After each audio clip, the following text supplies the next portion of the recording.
The Blind Girl Who Fooled an Alpha King. Tonight, I'm bringing you a story about survival, deception, and forbidden power in the most brutal werewolf territory you've ever heard of. A girl who pretended to be blind for 10 years. An Alpha King who sees through everything, and one decision under the full moon that changed everything. This is going to get intense, so stick with me until the very end. You won't believe how this plays out. Drop a comment telling me what city you're watching from, and let's get started. The scent of blood hung in the air like a promise. Lyra Vane kept her eyes unfocused, staring at nothing as the pack gathered in the central courtyard. She could feel them around her, bodies shifting, voices rising and falling in that particular rhythm that meant someone was about to get hurt. Her fingers trembled against the rough stone wall she'd pressed herself against, but she kept her face blank, empty, the face of someone who couldn't see the violence coming. "Did you hear?" The voice belonged to Maris, one of the younger she-wolves who enjoyed cruelty the way others enjoyed sunshine. "They're bringing in fresh meat today. Some rogue from the eastern border thought he could just walk into Silverfang without permission." Lyra's stomach tightened, but she didn't move, didn't react. 10 years of this. 10 years of standing in corners while the pack tore itself and others apart, and she'd survived every single day by being invisible, by being nothing. "What's the blind girl doing here?" another voice asked. Male, dismissive. "Who cares? She can't see anything anyway." The laughter that followed was casual, almost kind. That was the worst part. They didn't even hate her enough to be cruel on purpose. She was just there, like furniture, like dust. Lyra let her breath out slowly, counting the seconds. Her mother's voice echoed in her head, the same words she'd whispered the night she died. "They only claim what they can see, little moon. If they can't see you, you're safe. You have to hide. You have to disappear." So she had. The crowd surged forward suddenly, and Lyra felt the shift in energy like a physical thing. Someone important had arrived. The voices changed, became tighter, more controlled. Fear and respect mixed together into something sharp. "Make way for Alpha Draven." The name hit her like cold water. Kael Draven, the Alpha King. She'd heard the whispers for 3 days now, ever since word spread that he was coming to Silverfang Territory. They said he could read minds, that he could smell lies, that he'd killed his own father in single combat and taken control of the northern territories before he was 25. They said he saw everything. Lyra's pulse hammered in her throat, but she kept her eyes glazed, her posture slack. Just another piece of the wall. Nothing to notice. "Where's Ronan?" Kael's voice cut through the noise like a blade. Quiet, but impossible to ignore. "Right here, my lord." Ronan Voss. Of course. The second in command of Silverfang, and the man who'd been circling Lyra like a shark for the past year. He wanted her mother's bloodline, wanted the inheritance that technically belonged to her even though no one acknowledged it. If he could force a claim before she turned 21, everything her mother had protected would become his. "Your message said you had a security issue," Kael said. "Let's see it." The crowd parted, and Lyra caught the scent of fresh blood again, stronger now. They were dragging someone forward. She heard the wet sound of a body hitting stone, heard the labored breathing of someone who'd been beaten badly. "This rogue crossed our border 3 nights ago," Ronan said, and Lyra could hear the satisfaction in his voice. "We caught him stealing food from the northern storehouse." And we thought you'd want to make an example of him, show Silverfang how you handle disrespect." Silence. The kind that made Lyra's skin crawl. When Kael spoke again, his voice was colder. "You thought I came here to perform for you?" "No, my lord. How old is he?" A pause. 16, maybe 17. "And he stole food?" "Yes. Not weapons, not territory. Food." Ronan's voice became defensive. "The law is clear. Border violations? Get him out of here." Kael's words were flat, final. "Feed him. Get him medical attention. Then send him home with enough supplies for a month." The courtyard went silent. Lyra felt something shift in her chest. Something dangerous. Curiosity. This wasn't what she'd expected. Wasn't what anyone had expected. "My lord," Ronan said carefully, "with respect, that sets a dangerous precedent. If we show weakness, If you think feeding a half-starved kid is weakness, Then we need to have a longer conversation about what strength actually means. Kale's footsteps moved closer, and Lyra heard the distinctive sound of him crouching down near the injured rogue. "What's your name?" The boy's voice was raw. "Finn." "Finn, you got family?" "2 sisters. We're hungry." "Yeah, I can see that." Fabric rustled, Kyle standing up again. "Ronan, have someone take Finn to the kitchens. Make sure his sisters are taken care of too." "But the territory laws are mine to interpret, and I'm interpreting them right now." There was steel underneath the quiet now. "Unless you want to challenge that." Ronan's silence was answer enough. Lyra felt the crowd beginning to disperse, felt the energy shifting from anticipation to confusion to grudging acceptance. She started to ease away from the wall, moving with the careful, uncertain steps of someone who couldn't see where she was going. "Hold on." Kale's voice stopped her dead. "The girl against the wall. The one with the white cane." Every muscle in Lyra's body locked up. "That's just Lyra," Ronan said dismissively. "She's blind. Been here for years. Harmless. Blind." Kael's footsteps approached, slow and deliberate. "You're telling me she's been standing here this whole time, listening to everything, and nobody thought to move her somewhere safer?" She's fine. She can't see anything anyway." Lyra kept her breathing steady, kept her eyes unfocused on a point somewhere past Kael's shoulder. She could feel him now, standing directly in front of her, close enough that she could smell leather and pine and something darker underneath, close enough to be dangerous. "What's your name?" he asked. She let her voice come out soft, uncertain. "Lyra Vane, my lord." "Vane." He said it slowly, like he was tasting it. "That name means something here, doesn't it?" "Her mother was high-born," Ronan said quickly. "But that was a long time ago. Lyra's just a ward now. We take care of her out of respect for her mother's memory." It was almost true. The pack did take care of her, in the sense that they let her sleep in a corner of the servants' quarters and didn't actively try to kill her. Everything else was survival. "Look at me, Lyra." Her heart stopped. This was it. The moment her mother had warned her about. The moment someone looked close enough to see through the lie. She lifted her face toward him, keeping her eyes unfocused, letting them drift just slightly to the left of where his voice had come from. It was a trick she'd perfected over years, looking without seeing, being present without being there. Kale was silent for a long moment, then, "When's the last time anyone checked her eyes? Made sure she was getting proper care?" We haven't set up an appointment with a healer today." Kale's voice softened, just slightly. "Lyra, I'm going to be staying in Silverfang for a few weeks. If you need anything at all, you come find me. Understood?" Lyra nodded, not trusting her voice. "Good." His footsteps moved away, and she heard him say something low to Ronan, too quiet for her to catch. The crowd dispersed fully now, leaving her alone against the wall with her pulse hammering and her hands shaking. She'd survived, but for the first time in 10 years, she wasn't sure if that was going to be enough. The servants' quarters smelled like unwashed bodies and desperation. Lyra sat on her thin mattress in the corner, her back against the wall, listening to the other servants move around her. Most of them ignored her completely. A few felt sorry for her. None of them suspected the truth. "Did you see him?" Maris was saying, her voice high with excitement. "The Alpha King? He's even better looking than the rumors said. I heard he killed 17 wolves in the Northern Wars. I heard it was 30. I heard he can make you submit with just a look." Lyra tuned them out, her mind racing. The encounter in the courtyard had rattled her more than she wanted to admit. Kael hadn't exposed her, hadn't even seemed suspicious, but the way he'd looked at her. "Look at me, Lyra." No one had asked her to look at them in years. "Hey, blind girl." Lyra turned her face toward the voice. Senna, one of the older servants. Not cruel, but not kind either. "What?" "Ronan wants to see you. Now." Her stomach dropped. "Why?" "How should I know? Just go." Lyra stood slowly, reaching for the cane she kept by her mattress.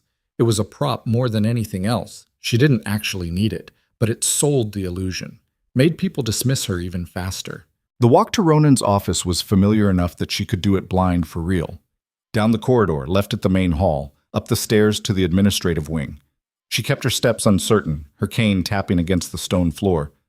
The door was open when she arrived. "Come in." Ronan's voice was tight. Lyra stepped inside, keeping her face blank.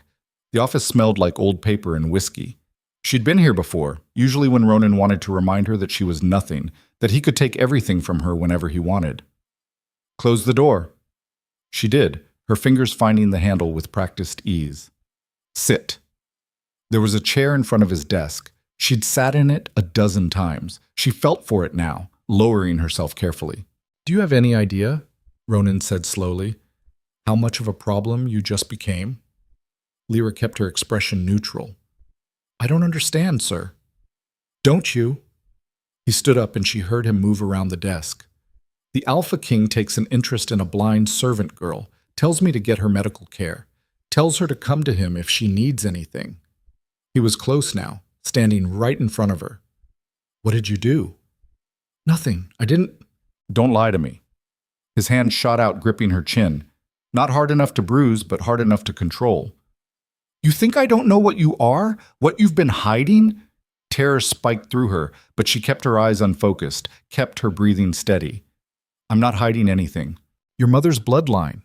Your inheritance. You think I've forgotten?" His thumb pressed against her jaw. "You turn 21 in 3 months, Lyra. 3 months, and everything she left becomes legally yours. Unless someone claims you first." There it was. The threat he'd been holding over her for a year. "I don't want it," Lyra said, and it was almost true. She didn't want the political nightmare her mother had left behind. She just wanted to survive. "You can have it. I'll sign whatever you want. It's not that simple." Ronan released her chin, stepping back. "The claim has to be formal, public, and now we have the Alpha King watching you like you're something precious." He laughed, but there was no humor in it. "Do you know what he'd do if he found out you could see? If he found out you've been lying to everyone for 10 years? "He won't find out." "You better hope not." Ronan moved back behind his desk. She heard him pour something, whiskey probably. "Because if he does, I won't protect you. None of us will." Lyra stood carefully. "Is that all, sir?" "No."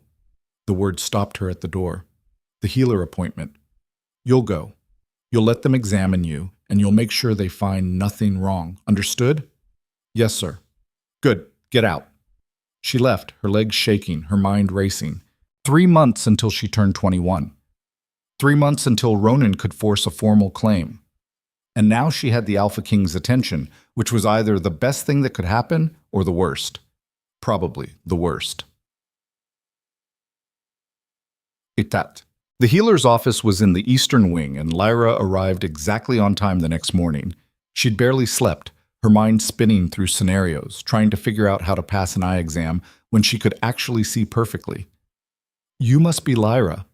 The healer was a woman named Iris, her voice warm and professional. "Come in. Sit down." The examination room smelled like herbs and antiseptic.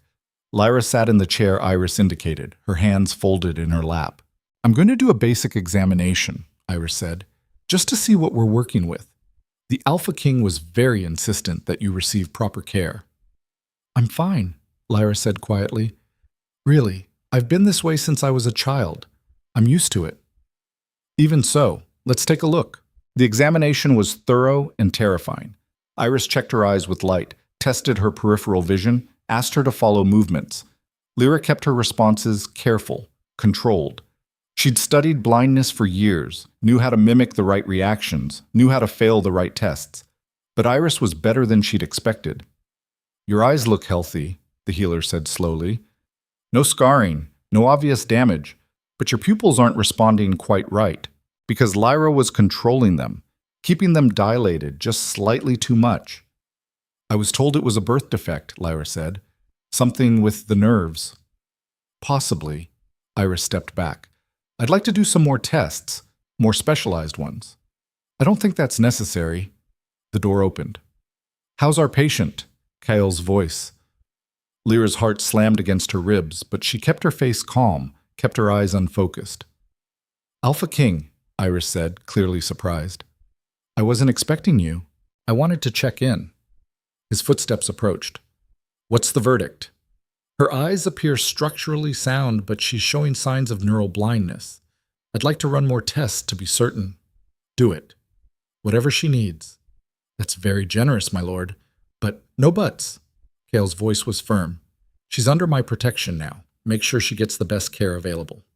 Silence. Lyra could feel both of them looking at her. Lyra, Kale said, is there anything you want to tell me?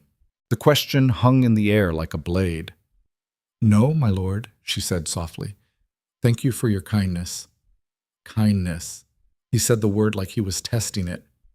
Right. Iris, finish up here. Lyra, when you're done, come find me. I have something I want to discuss with you.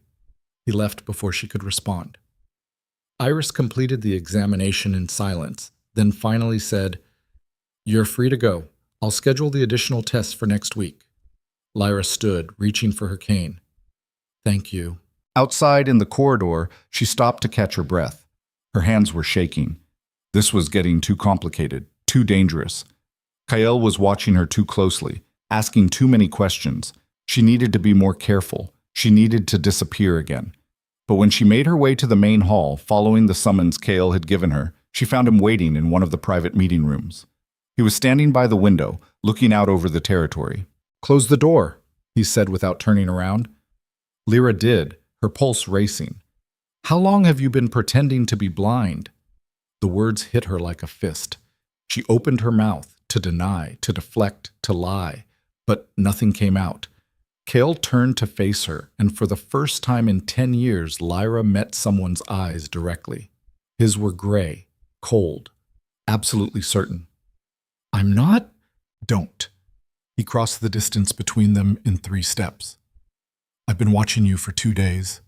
The way you move, the way you react to things you shouldn't be able to hear, the way you turn toward my voice before I finish speaking. He stopped in front of her, close enough that she could see the flecks of silver in his irises. So I'm going to ask you again. How long? Lyra's mind raced. She could keep lying, could try to salvage this, but looking into his eyes, she knew it was pointless. He'd already seen through her. 10 years, she whispered. Why? Because my mother told me to. The words came out raw, desperate. Because she said if they couldn't see me, I'd be safe. Because I'm weak and small and I have something they want, and the only way to keep it was to disappear. What do they want? My bloodline, my inheritance. I turn 21 in 3 months, and if I'm not claimed by then, everything my mother left becomes mine. Ronan's been waiting for the right moment to force a formal claim. She was talking too fast now, the words spilling out. If you expose me, he'll know I've been lying. I'm not going to expose you. She stopped. What? I'm not going to expose you, Kale repeated, but you're going to stop pretending, at least with me. I don't understand. You're smarter than everyone in this territory thinks you are, more observant, more capable. He tilted his head. And you've survived 10 years in a place that should have eaten you alive. That tells me you're exactly the kind of person I need. Need for what? To help me figure out what the hell is actually going on in Silverfang. He stepped back, giving her space. There's something wrong here, the way Ronan runs things, the way the pack operates. It's not right, and I need someone who can see things I can't, someone no one pays attention to. Lyra stared at him. You want me to spy for you. I want you to survive, and I think working with me is your best chance of doing that. He moved back to the window. Ronan's going to make his move soon. You know that, right? He's not going to wait 3 more months. I know. So you have a choice. Keep hiding and hope he doesn't corner you, or step into the light and fight back. I can't fight him. He's stronger, faster, more connected? Kale glanced at her over his shoulder. Physical strength isn't the only kind that matters, Lyra. Your mother knew that. That's why she taught you to disappear.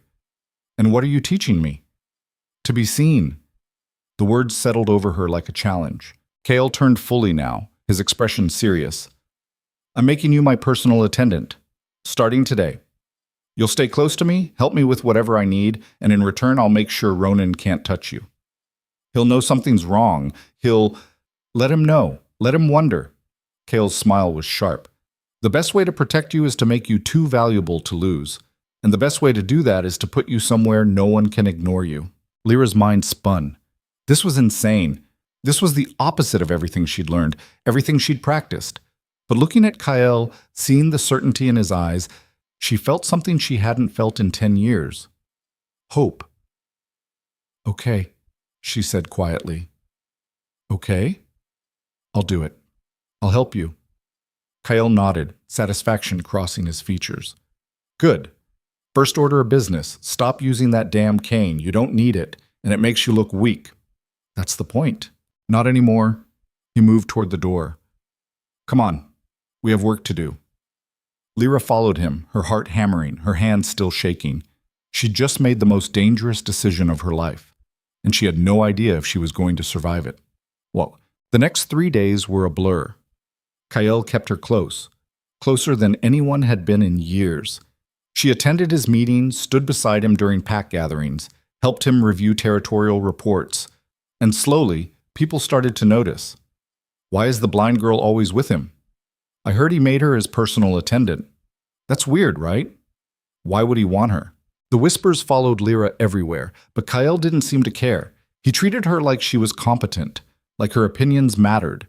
It was disorienting and terrifying and somehow exhilarating all at once. Ronan, predictably, was furious. You're making a mistake, he told Kyle during a private meeting Lyra was present for.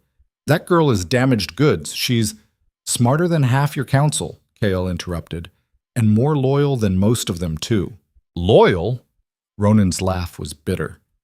She's been lying to everyone for 10 years. How is that loyal? She's been surviving. There's a difference. The tension in the room was thick enough to choke on. I don't know what game you're playing, Ronan said finally, but it's not going to work. She's mine. By law, by right, by nothing. Kyle's voice went cold. She's under my protection now. Touch her, and you answer to me. Ronan left without another word, but Lyra could feel his rage like a living thing. He's going to escalate, she said quietly after he was gone. I know. He could challenge you. Let him. Kale glanced at her. Do you trust me? It was a strange question. Lyra had spent 10 years trusting no one, but looking at him now, remembering the way he'd fed a starving rogue instead of punishing him, the way he'd protected her without asking for anything in return. Yes, she said. Good, because things are about to get complicated. He had no idea how right he was. That night, as Lyra made her way back to the servants' quarters, she was stopped by a woman she didn't recognize. Tall, elegant, with dark hair and eyes that seemed to see too much. Lyra Vane, the woman said, her voice smooth as silk. I've been wanting to meet you. Who are you? Saris Vale. I'm an envoy from the Eastern Territories. She smiled, but it didn't reach her eyes. I arrived this morning, heard some very interesting things about you. Warning bells went off in Lyra's head. I'm just a servant. Are you? Saris stepped closer, and Lyra felt something shift in the air, something subtle and wrong. Funny, you don't move like a servant. You don't talk like one either. I don't know what you mean. Don't you? Saris reached out, her fingers brushing Lyra's cheek. The touch was light, almost gentle, but it made Lyra's skin crawl. I have a gift, you see. I can sense things. Emotions, lies. And you, little one, are wrapped in so many lies I can barely see the truth underneath. Lyra stepped back. I need to go. Of course. But before you do... Saris leaned in close, her breath warm against Lyra's ear. You should know that Kael Draven isn't the savior you think he is. He uses people, discards them, and when he's done with you, there won't be anything left. She pulled back, her smile widening. Sleep well, Lyra. Lyra didn't sleep at all. She lay on her mattress, staring at the ceiling, Saris's words echoing in her head. The woman was dangerous. Lyra could feel it, but she didn't know how, didn't know what kind of threat she represented. The next morning, she went to find Kael. He was in the training yard, working through combat forms with a speed and precision that made Lyra's breath catch. She'd seen wolves fight before, but this was different. This was art. He stopped when he saw her, his chest rising and falling with controlled breaths. You're up early. I met someone last night, Lyra said. Saris Vale. Kael's expression darkened. What did she say to you? That you use people, that I should be careful. She's not wrong. The admission caught Lyra off guard. What? I do use people. That's what leaders do. Kale grabbed a towel, wiping sweat from his face. The question is whether I use them fairly, whether I give them something in return. And what are you giving me? Protection, purpose, a way out. He met her eyes. What did you have before me? A corner in the servants' quarters and a death sentence hanging over your head. It was brutal, honest, and completely true. Saris is dangerous, Lyra said. I don't know how, but she's an emotion manipulator. Kale's voice was flat. Rare gift, very powerful. She can make you feel things that aren't real, make you doubt things you know are true.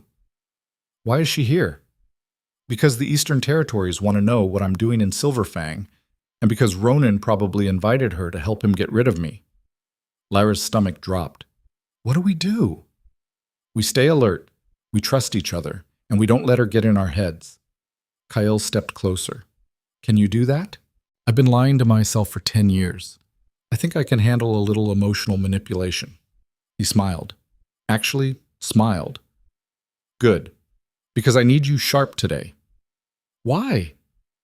Because tonight is the pack gathering, and I'm going to announce that you're more than just my attendant. Lyra's heart stopped. What does that mean? It means, Kale said quietly, that I'm claiming you as part of my inner circle, officially, publicly. And once I do, Ronan can't touch you without starting a war. He'll never accept that. I know. Kale's smile turned sharp. That's what I'm counting on. The day passed in a haze of preparation. Lyra found herself dressed in clothes that actually fit, her hair brushed and arranged by servants who'd never looked at her twice before. It was surreal, terrifying. By the time evening came, she felt like she was walking toward her own execution. The pack gathering was held in the Great Hall, and it seemed like every wolf in Silverfang had turned out. Lyra stood beside Kyle at the front of the room, her hands clasped behind her back to hide the shaking. Ronan was there, his expression carved from stone. Saris was there too, watching everything with those two knowing eyes. Kyle raised his hand, and the room fell silent. I want to thank you all for your hospitality, he said, his voice carrying easily.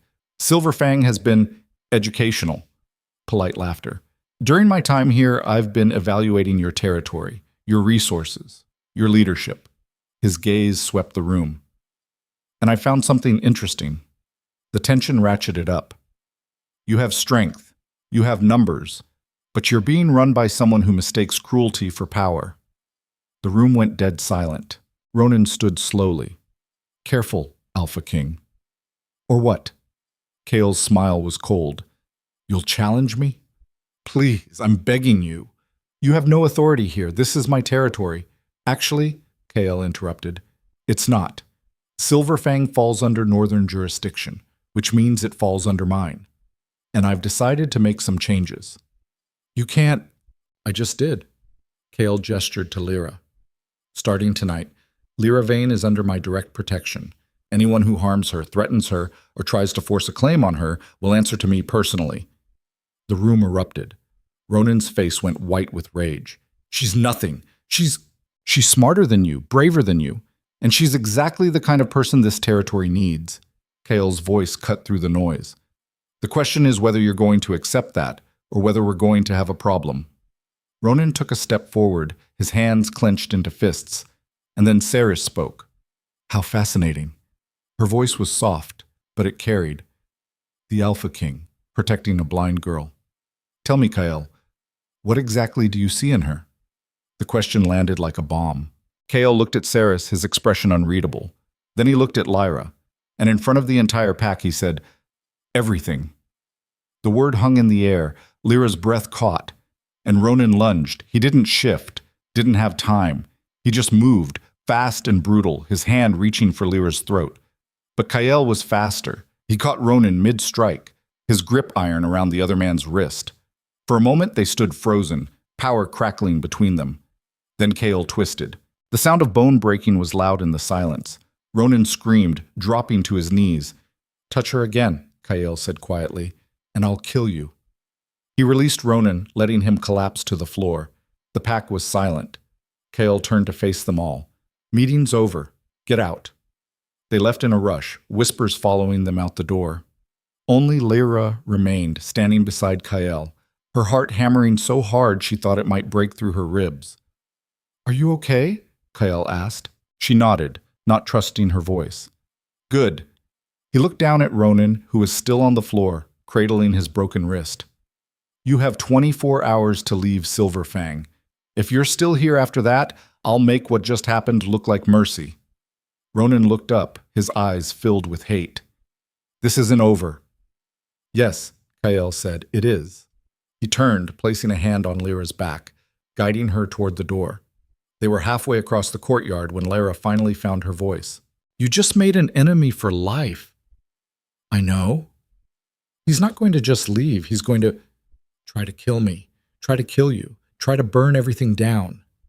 Kael glanced at her. I know, but that's tomorrow's problem. What's tonight's problem? He stopped walking, turning to face her fully. Tonight's problem is figuring out what the hell I'm going to do with you. Lyra's breath caught. What do you mean?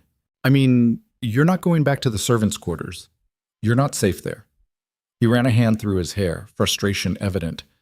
You'll stay in the guest wing, near my rooms. People will talk. Let them. Kael, I don't care what they say. His voice was fierce. I care about keeping you alive. Everything else is noise. She should argue, should point out all the ways this was dangerous, all the ways it could backfire. But standing here looking at him, she couldn't make herself care. Okay, she said softly. Okay? I trust you. Something shifted in his expression, something vulnerable and raw. You shouldn't, he said. Why not? Because Saris was right. I use people. And eventually I'll probably use you too. Then use me. Lyra stepped closer. Use me to fix this territory. Use me to stop Ronan. Use me for whatever you need. Just don't leave me alone. The words came out more desperate than she'd intended. Kael's jaw tightened. Lyra!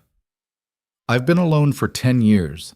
I've been nothing for 10 years. And in 3 days you've made me feel like I'm actually worth something. Her voice cracked. So use me. Please, just don't send me back to being invisible. For a long moment, Kael just looked at her. Then he reached out, his hand cupping her face with unexpected gentleness. You were never invisible, he said quietly. You were just surrounded by people too blind to see you. And before Lyra could respond, before she could process what was happening, he leaned down and pressed his forehead to hers. It wasn't a kiss, wasn't even close, but it felt more intimate than anything she'd ever experienced. Come on, he said finally, pulling back. Let's get you somewhere safe.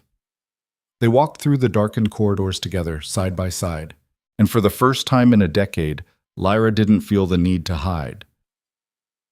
The guest wing was nicer than anywhere Lyra had ever stayed. The room Kael gave her had an actual bed, clean sheets, a window that looked out over the territory. She stood at that window now, watching the moon rise, her mind spinning. Everything had changed. In one night, her entire world had shifted. Behind her, she heard the door open. I brought you something to eat, Kael's voice. She turned to find him carrying a tray of food, real food, not the scraps she was used to. You didn't have to, I know. He set the tray down on the small table. But I figured you probably didn't eat today. He was right. She'd been too nervous to even think about food. Thank you, she said quietly. Kael nodded, turning to leave. Wait. He paused at the door. Why are you doing this? Lyra asked. Really? What do you get out of protecting me? He was silent for a long moment. Then, my father used to say that a good leader builds strength. But my mother taught me something different. She taught me that a great leader protects the vulnerable. Not because it's strategic, not because it serves a purpose, but because it's the right thing to do. That's not an answer, isn't it? He looked back at her. You're smart, Lyra. Perceptive. You see things other people miss, and you've survived things that would have broken most people. That's not weakness. That's not something to hide. But I'm protecting you because you deserve to be protected. And because I think you're going to surprise everyone, including yourself, when you finally stop running. The words settled over her like a promise. Get some rest, Kael said. Tomorrow's going to be harder than today. He left, closing the door softly behind him. Lyra stood alone in the room, her chest tight with emotions she didn't have names for. She'd spent 10 years hiding, but maybe, just maybe, it was time to stop. She didn't hear the window open, didn't hear the footsteps crossing the floor, didn't realize she wasn't alone until a hand clamped over her mouth and a voice whispered in her ear, "Hello, little liar. Time to pay for your sins." Lyra's scream died in her throat as darkness swallowed her whole. The hand over Lyra's mouth smelled like leather and something chemical, chloroform maybe, or something worse. She tried to scream, tried to fight, but her limbs felt heavy, disconnected. "Don't struggle," the voice whispered. Male, unfamiliar. "Makes it worse." Darkness pulled at the edges of her vision. Her knees buckled. The last thing she heard was the window closing. Then nothing. Or tuts. She woke to pain. Her head throbbed, her mouth tasted like copper, and her wrists were bound behind her back with rope that cut into her skin. She was on the floor, cold stone, rough against her cheek. Lyra kept her breathing steady, kept her eyes closed, listening. 2 sets of footsteps, moving around her, talking in low voices. Said she had to be alive. She is alive. Barely counts as breathing, but alive. Ronan's not going to be happy we drugged her this hard. Ronan, of course. Lyra's mind raced through her options. She was tied up, probably in some basement or storage room based on the smell of mildew and old stone. 2 guards, maybe 3. And Ronan was coming. She needed to get out before he arrived. "Think the Alpha King will come for her?" one of the guards asked. "Probably. That's the point, isn't it? She's bait." "Yeah, but Kael Draven isn't stupid. He'll know it's a trap." "Doesn't matter. He claimed her in front of everyone. His pride won't let him abandon her now." Lyra's stomach twisted. They were right. Kael would come. And Ronan was counting on it. She had to warn him. "She's waking up," one of the guards said. Footsteps approached. A boot nudged her shoulder. "Hey, blind girl, time to open those pretty eyes." Lyra let her eyes flutter open, keeping them unfocused. The room swam into view. A basement, just as she'd thought. 2 men standing over her, both armed. "There she is." The one who'd spoken crouched down, his face too close. "Bet you're wondering what's happening, huh?" Lyra said nothing. "Not much of a talker. That's fine. You'll talk when Ronan gets here." "Where?" Her voice came out hoarse. She swallowed, tried again. "Where am I?" "Somewhere your precious Alpha King won't find you. Not in time, anyway."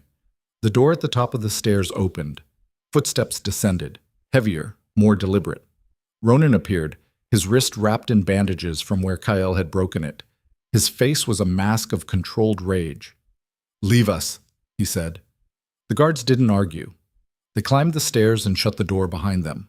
Ronan stood there for a long moment, just looking at her. Then he smiled. 10 years, he said quietly. 10 years you've been playing this game, and I fell for it. We all did. Lyra kept her expression neutral. "I don't know what you mean." "Don't you?" He crossed the distance between them in 2 strides, grabbing her chin the way he had in his office. But harder now, crueler. "You can see. You've always been able to see. And you made fools of us all." She didn't answer. "Kael knows, doesn't he? That's why he's been keeping you so close." Ronan's grip tightened. "What did you promise him? What did you give him to earn his protection?" "Nothing." "Liar." He released her chin, shoving her head back. "You think I don't know what you are? You're a manipulator, just like your mother. She played her games too until they got her killed." Rage flared in Lyra's chest, hot and vicious. "Don't talk about my mother." "Why not? She was weak, pathetic. Thought she could hide her bloodline, hide her power, and keep you safe." Ronan laughed. "Look how well that worked out. She kept me alive. She made you a coward." He crouched down in front of her, his eyes boring into hers.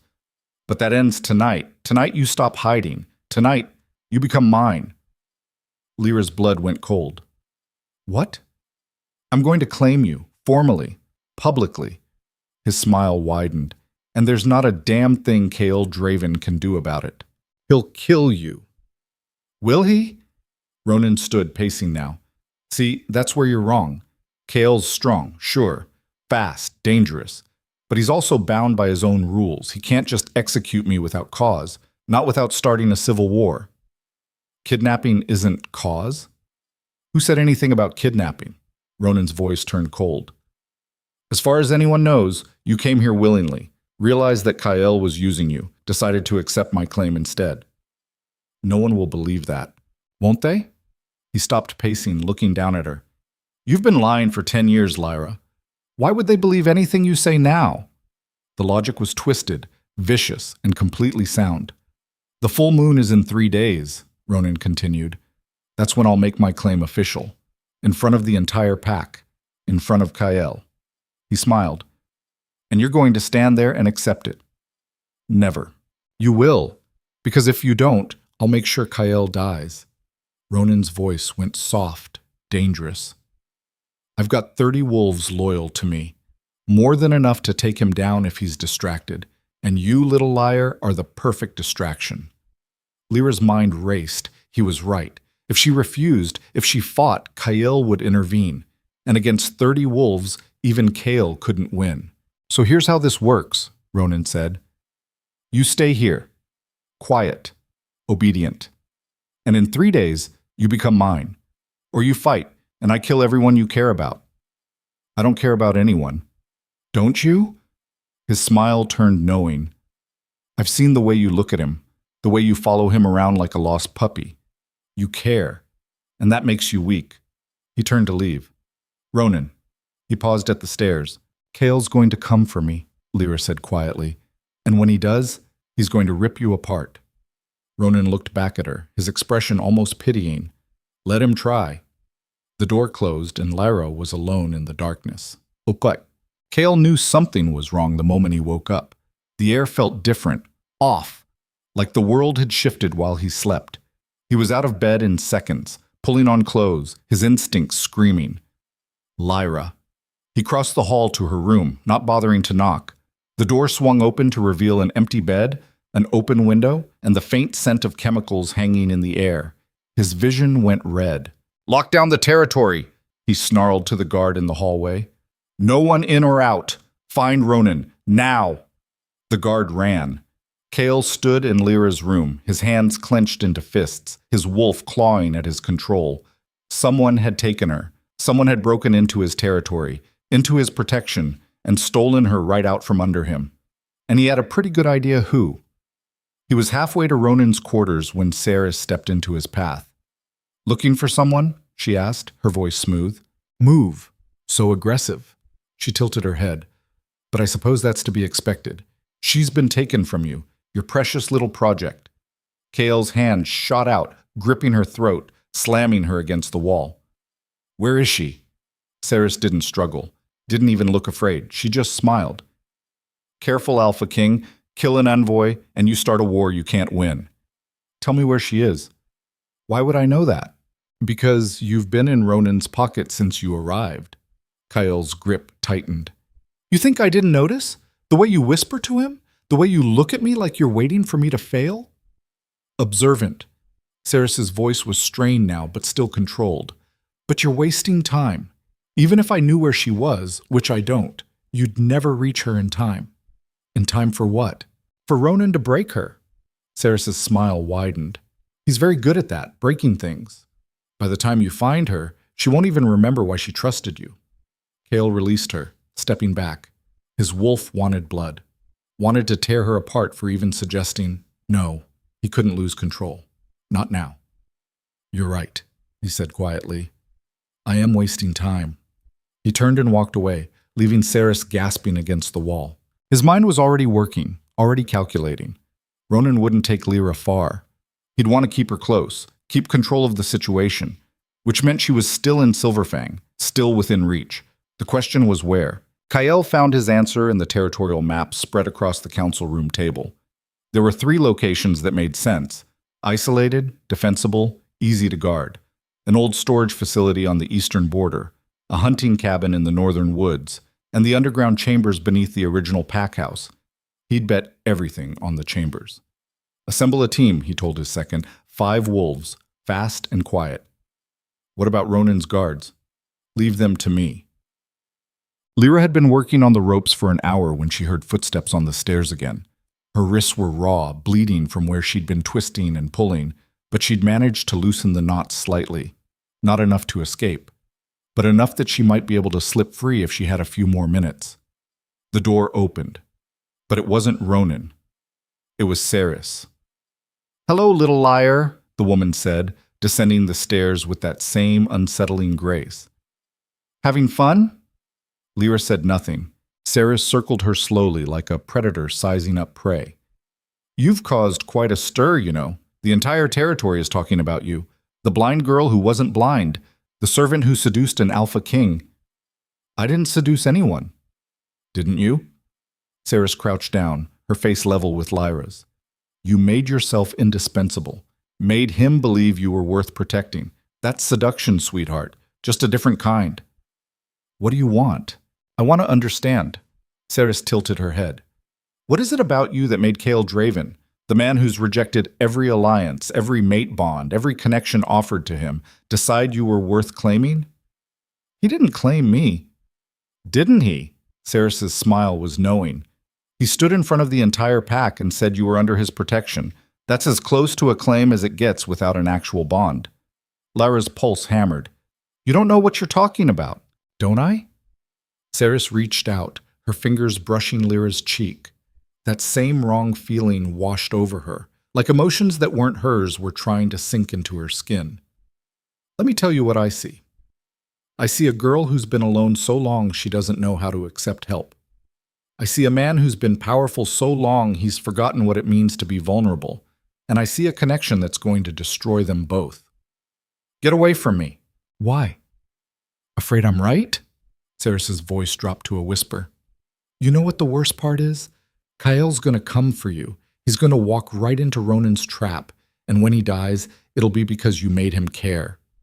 The words hit like physical blows. "He won't die," Lyra said, but her voice shook. "No." Saris stood. "Then I suppose we'll see, won't we?" She left without another word. Lyra was alone again, Saris's words echoing in her head. "When he dies, it'll be because you made him care." "No. No." She couldn't let that happen. Lyra attacked the ropes with renewed desperation, ignoring the pain, ignoring the blood. She had to get free, had to warn Kyle, had to... The rope gave. Her hands came free suddenly, and she nearly sobbed with relief. She pulled off the bindings, her fingers numb and clumsy, and looked around the room for anything she could use. There, a broken piece of pipe in the corner, old, rusty, but solid enough to be a weapon. Lyra grabbed it, testing the weight. Then she moved to the stairs, listening. 2 guards outside, maybe 3. She'd have to be fast, smart. She'd have to be everything her mother had taught her not to be. Taking a breath, Lyra opened the door. Kyle and his team reached the underground chambers just before midnight. The entrance was guarded, 3 wolves, all armed. They didn't stand a chance. Kyle moved like violence incarnate, taking down the first guard before the man could even draw his weapon.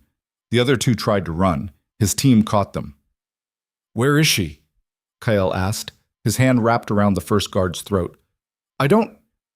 Kyle slammed him against the wall. "Wrong answer." "Basement level, 3rd door on the left." Kyle dropped him and moved. The corridors were dark, twisting, designed to confuse intruders.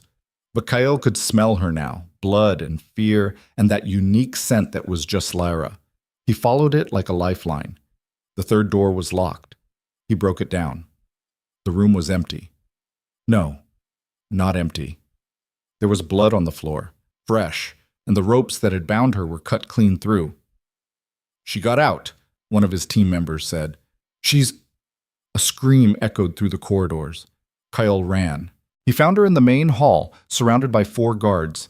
She had a pipe in her hands, blood on her face, and the look of someone who decided she was done running.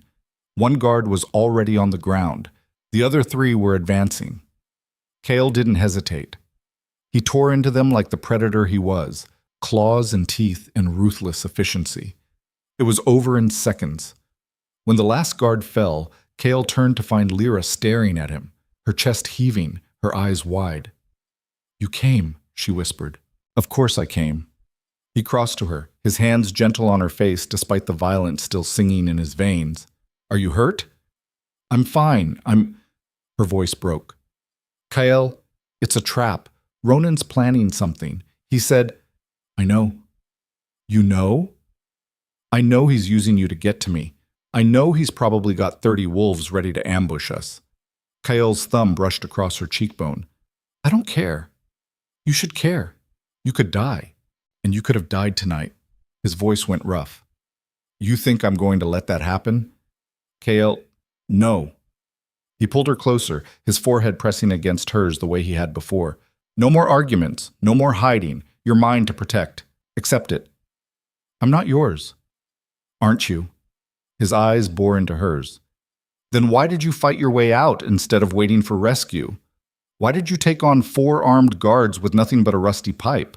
"Because I—" Lyra stopped, the words catching in her throat. "Because you what?" "Because I couldn't let you walk into a trap for me." The admission came out raw. "Because the thought of you dying because I was stupid enough to get caught made me want to tear the world apart." Kyle went very still. "Say that again," he said quietly. "I'm not going to—" "Lyra, say it again." She met his eyes, and for the first time in 10 years, she let someone see all of her. The fear, the loneliness, the desperate, terrifying hope that maybe she didn't have to be alone anymore. "I care about you," she whispered. "I care about you, and it's the stupidest thing I've ever done. But I can't seem to stop." Something shifted in Kale's expression, something fierce and possessive and almost afraid. "You're right," he said. "That is stupid." Then he kissed her. It wasn't gentle, wasn't careful. It was need and relief, and 10 years of Lyra being untouched meeting the reality of Kale's control finally breaking.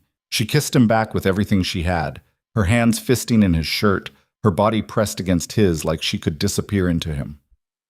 When they finally broke apart, both breathing hard, Kyle rested his forehead against hers again.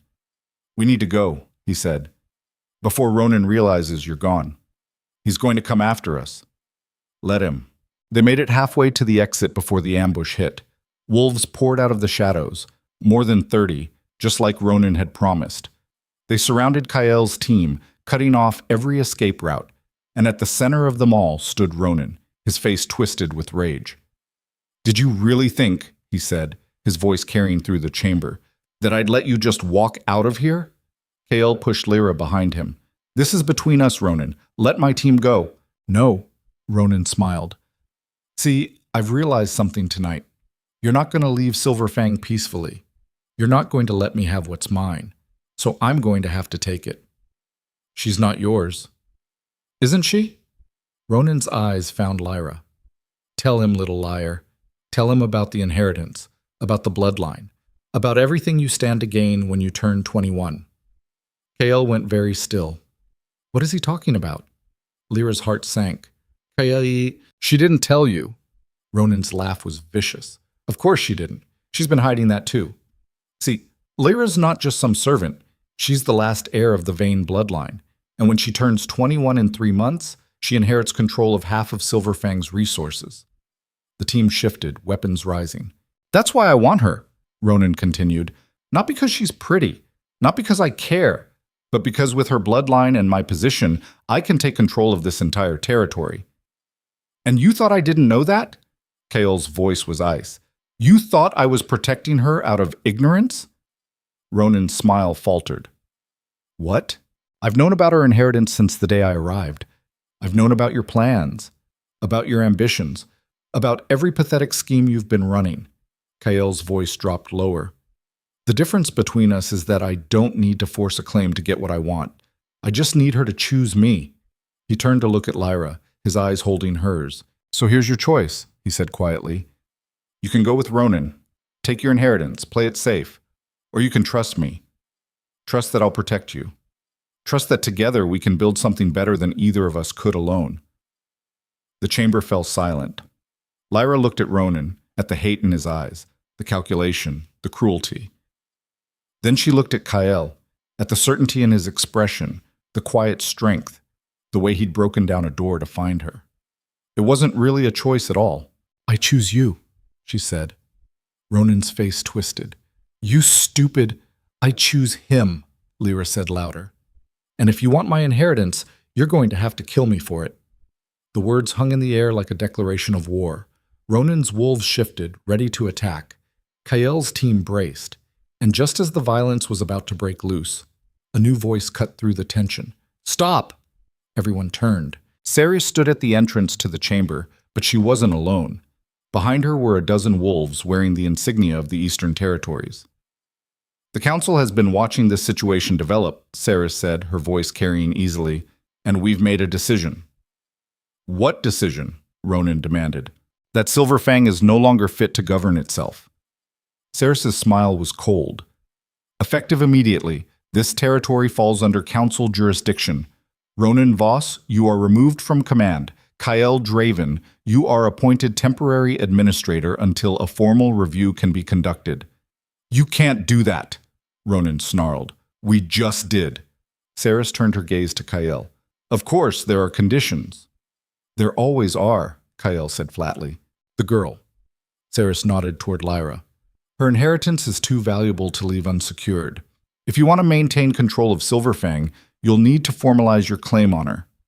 Lyra's blood went cold. "What does that mean?" "It means," Ceres said, "that you and Kael need to complete a mate bond, publicly, before the next full moon." The chamber erupted into chaos. Kael's jaw tightened. "And if we refuse?" "Then the Council claims her inheritance directly, and you lose any authority over this territory." Ceres' smile widened. "So what's it going to be, Alpha King? Are you willing to bind yourself to her, or is your protection only good when it doesn't cost you anything?" Kael looked at Lyra. She looked back. And in that moment, they both understood the trap they'd walked into. The full moon was in 3 days. If they bonded, Lyra would be tied to Kael for life. No escape, no freedom, no choice. If they didn't, she'd lose everything her mother had died to protect. "We need to talk," Kael said quietly. "Alone." "You have 24 hours to decide," Ceres said. "After that, the Council makes the decision for you." She left, taking her wolves with her. Ronan was dragged away by Kael's team, still snarling threats, and Lyra stood in the center of the chamber, feeling like the world had just collapsed around her. Kael's hand found hers, warm and solid. "Come on," he said. "Let's get out of here." They walked back to the main compound in silence, Lyra's mind spinning. A mate bond. The words felt impossible, terrifying, final. When they reached Kael's private quarters, he finally spoke. "I'm not going to force you," he said. "Whatever you decide, I'll find another way to protect you." "There is no other way." Lyra's voice was hollow. "You heard her. If we don't bond, I lose everything. Then we'll fight the Council." "And start a war?" She laughed bitterly. "Great plan." Lyra swat. "Do you even want this?"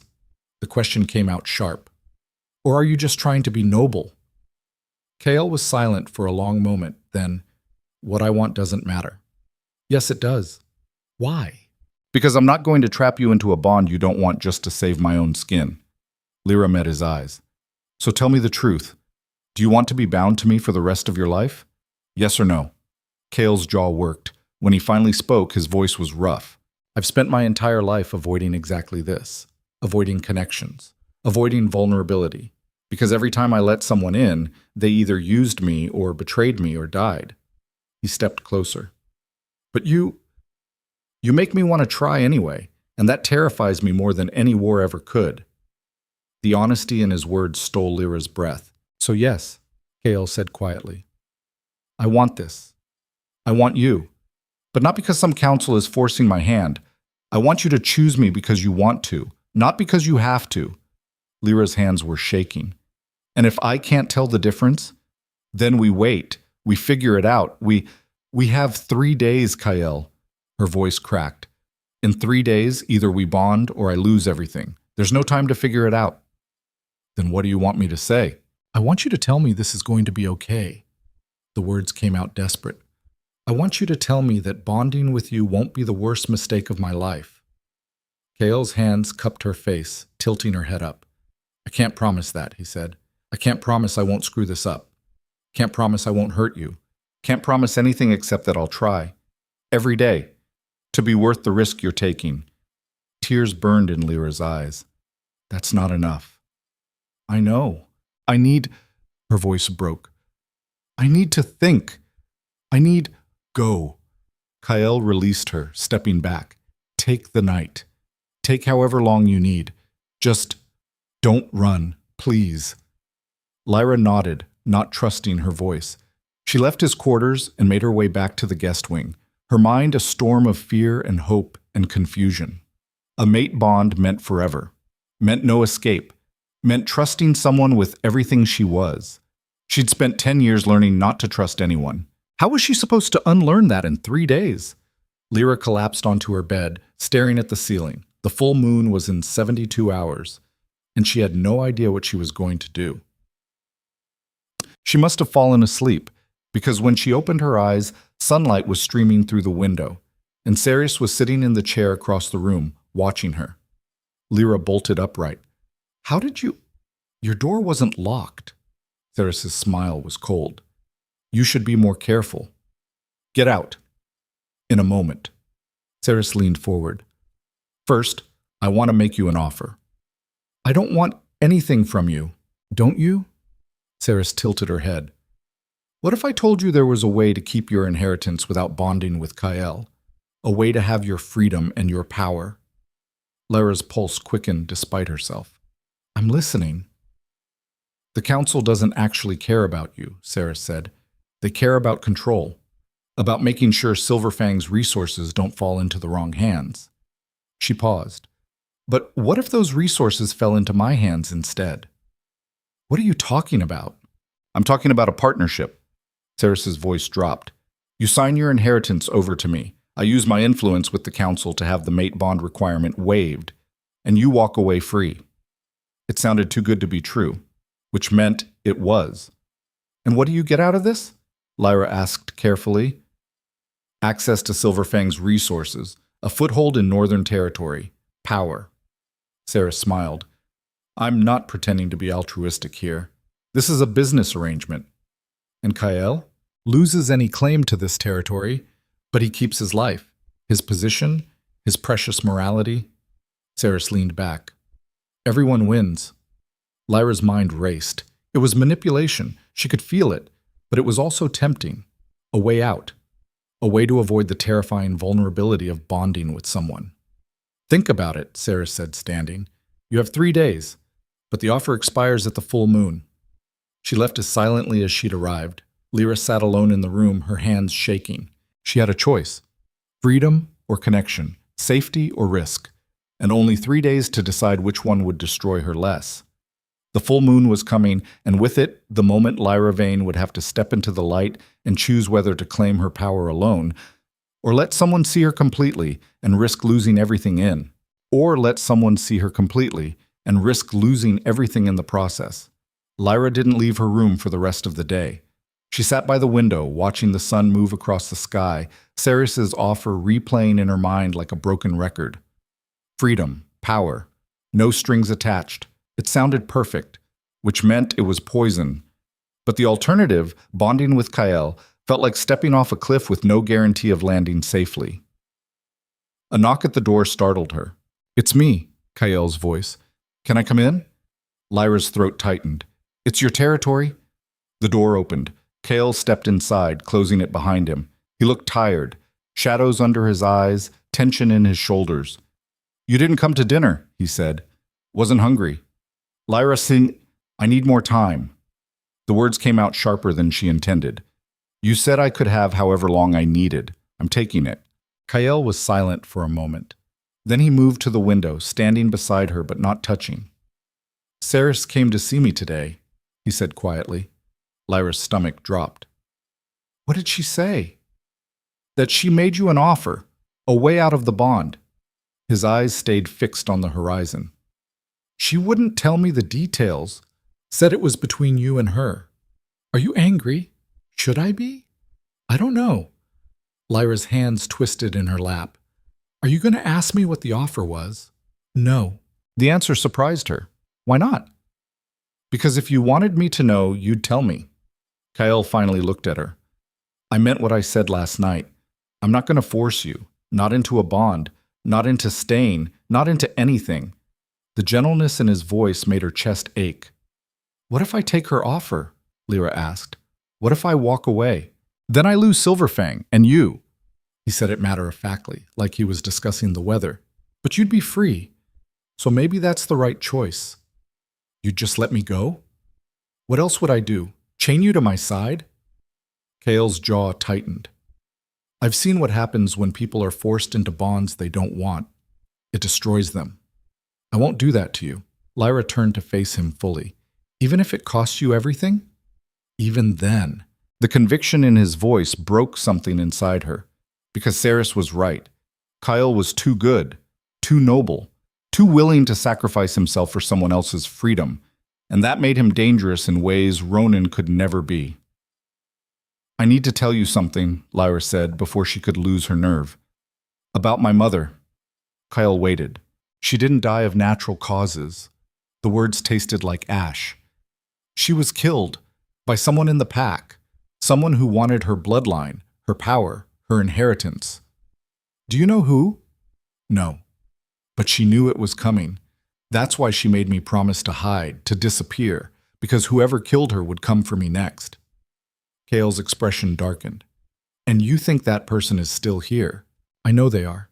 Lyra's hands were shaking now, because the attacks didn't stop when she died. They just got more subtle.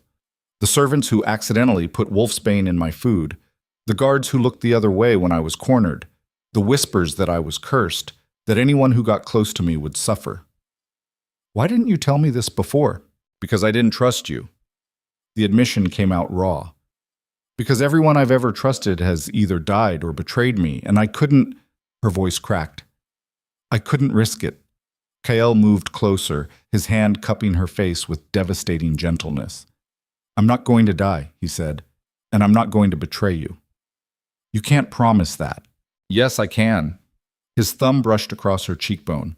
Because I've spent 10 years building walls to keep people out, and you walked right through them like they were made of paper. So if you think I'm going to let someone take you from me now— The door slammed open.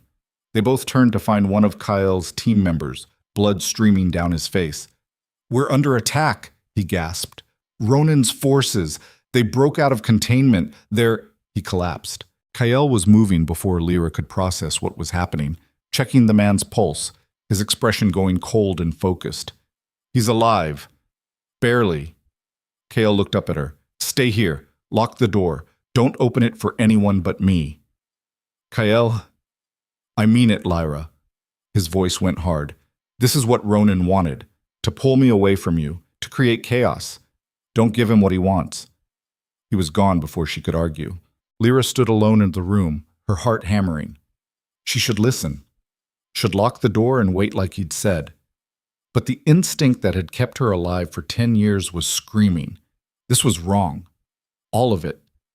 She grabbed the knife she'd hidden under her mattress, a habit from years of sleeping in places that weren't safe, and moved to the door. The corridor outside was empty, but she could hear fighting in the distance. Shouts, snarls, the wet sound of flesh tearing. Lyra moved toward the noise, every sense on high alert. The fighting was concentrated in the main hall. She could see Kyle at the center of it, moving with lethal precision, taking down Ronan's wolves one by one. He was magnificent and terrifying and completely focused, too focused to see the shadow moving behind him. Lyra's breath caught. Saris. The woman was approaching Kyle from behind, something glinting in her hand. Not a weapon. Something smaller. A vial. Lyra didn't think. She ran. Kyle! He turned at her shout, and Saris's hand missed his neck by inches. The vial shattered on the ground, releasing a cloud of sickly sweet smoke. Kyle grabbed Saris by the throat, slamming her against the wall. What was that? Saris smiled, even with his hand crushing her windpipe. Insurance. The smoke was spreading now, and wolves on both sides started to stumble. Their movements became sluggish, uncoordinated. Sedative, Saris choked out. Strong enough to drop an alpha. I was going to use it on you. Make you sleep through what comes next. What comes next? Kale's grip tightened. The real plan. Saris's eyes found Lyra. Did you really think this was about you? About your inheritance? Oh, little liar. You were never the prize. You were the bait. Lyra's blood went cold. What? Kale Draven, the Alpha King, untouchable, unbreakable, unbondable. Saris laughed, the sound wrong. But give him someone vulnerable to protect, and he becomes predictable, controllable, weak. Kale released her, stepping back. The Council sent you to manipulate me. The Council sent me to neutralize you. Saris rubbed her throat. You've been consolidating too much power, making too many enemies. They wanted you distracted, compromised. And what better way than to dangle a broken girl in front of you and watch you destroy yourself trying to save her? The words hit Lyra like physical blows. She was bait. All of it, Kale's protection, his interest, his claim, had been engineered by the Council to control him. You're lying, Lyra said, but her voice shook. Am I? Saris's smile widened. Why do you think I offered you a way out? Why do you think I told you to sign over your inheritance and walk away free? She turned to Kyle. Because the Council doesn't want her. They want you bound to her. They want you weakened by a mate bond you didn't choose. They want... Kale's fist connected with her face, and Saris dropped like a stone. The hall went silent. Kale stood over her unconscious form, his chest heaving, his hands clenched. Then he turned to look at Lyra. The expression on his face made her stomach drop. Is that what you think? He asked quietly. That I've been playing you? That everything I've done was manipulation? I don't know what to think. Yes, you do. He crossed the distance between them. You think everyone lies, everyone betrays, everyone uses you, and maybe they do. Maybe I do too. He stopped in front of her. But here's the difference. When I use you, when I ask you to help me or trust me or stand beside me, I tell you. I don't hide it behind pretty words or noble gestures. I'm honest about what I need. And what do you need? You. The word came out raw. Not your inheritance, not your bloodline, not whatever political advantage you represent, just you, exactly as you are. Lyra wanted to believe him, wanted it so badly it hurt. But Saris's words kept echoing. You were never the prize. You were the bait. I can't do this, she whispered. I can't. Then don't. Kale's voice went flat. Take Saris's offer. Walk away. Save yourself. That's not what I... What do you want, Lyra? The question came out sharp, angry. Because I've given you every choice, every option, and you're still looking for reasons to run. Because running is what keeps me alive. No, running is what keeps you alone. Kale's eyes bored into hers. And maybe that's safer. Maybe it hurts less, but it's not living. The truth of it cut deeper than any blade. Before Lyra could respond, a new voice echoed through the hall. How touching. Ronan emerged from the shadows, flanked by a dozen wolves. His face was bruised, his wrist still bandaged, but his smile was vicious. The Alpha King and his broken toy, he said. Did you really think you'd won? That you'd stopped me? Kale moved in front of Lyra. This is over, Ronan. Is it? Ronan gestured, and his wolves spread out surrounding them. Because from where I'm standing, you're outnumbered, outmaneuvered, and about to lose everything you've been fighting for. If you're going to kill me, get on with it.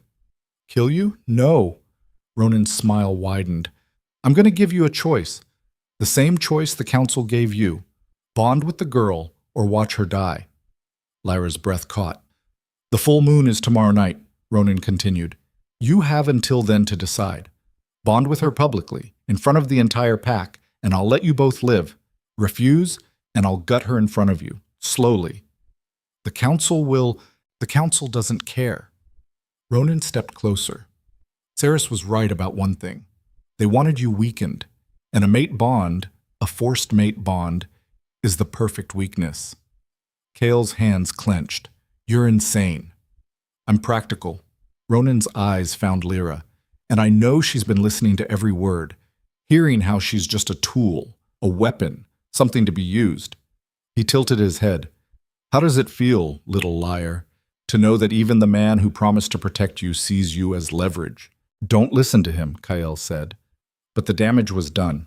Lyra could feel it, the doubt creeping in, the old instinct screaming at her to run, to hide, to disappear before someone else could use her and throw her away. 24 hours, Ronan said. Make your choice. He left, taking his wolves with him. The hall emptied slowly, wolves from both sides retreating to lick their wounds. Kael turned to Lyra.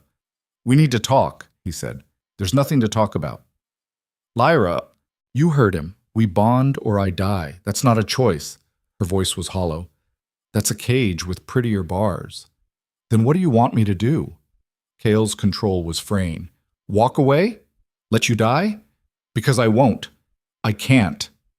Why not? Because... He stopped, took a breath. Because you matter to me, more than this territory, more than my position, more than any political game the council wants to play. Prove it. The words came out before Lyra could stop them. Kael went very still. What? Prove it. She stepped closer. Show me you're not using me. Show me this isn't just about control or power or whatever the council wants.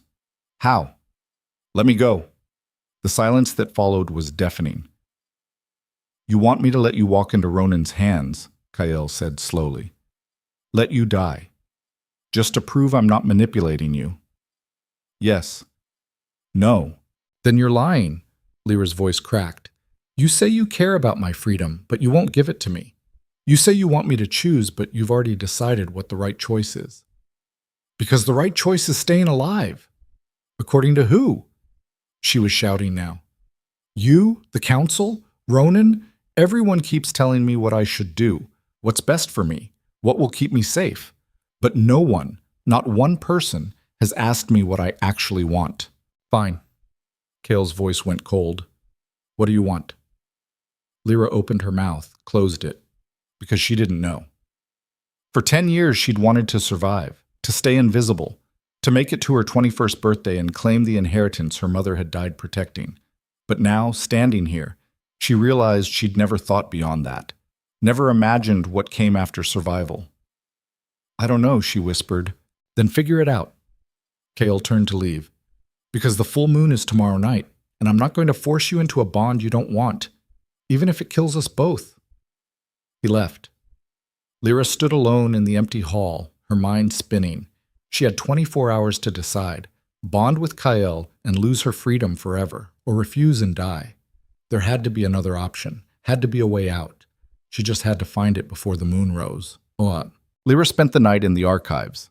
The old records were kept in the basement of the pack house, dusty, forgotten, organized by people who'd been dead for decades. But somewhere in these pages was information about her mother's death, about the inheritance, about the laws that governed mate bonds and territorial claims. She had to find something, anything. The hours blurred together. Lyra read until her eyes burned, until the words started to swim on the page. And then she found it. A clause buried in a document from 60 years ago. A loophole so obscure it had probably been forgotten by everyone except the lawyers who'd written it. A mate bond could be challenged, not by force, not by combat, but by truth.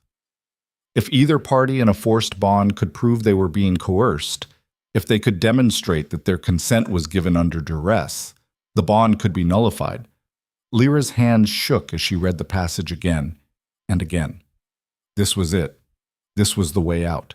If she bonded with Kael tomorrow night, but then immediately challenged it, proved that Ronan had threatened her life, that the council had manipulated them both, the bond could be broken. She'd keep her inheritance.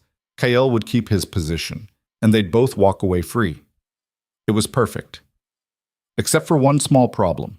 The challenge had to be filed within 24 hours of the bond, and it required testimony from both parties, which meant Lyra would have to convince Kael to lie, to stand in front of the council and claim he'd been coerced, that the bond was forced, that he didn't want it, even though she knew, somewhere deep in her chest where the truth lived, that he did. Lyra closed the book, her stomach churning.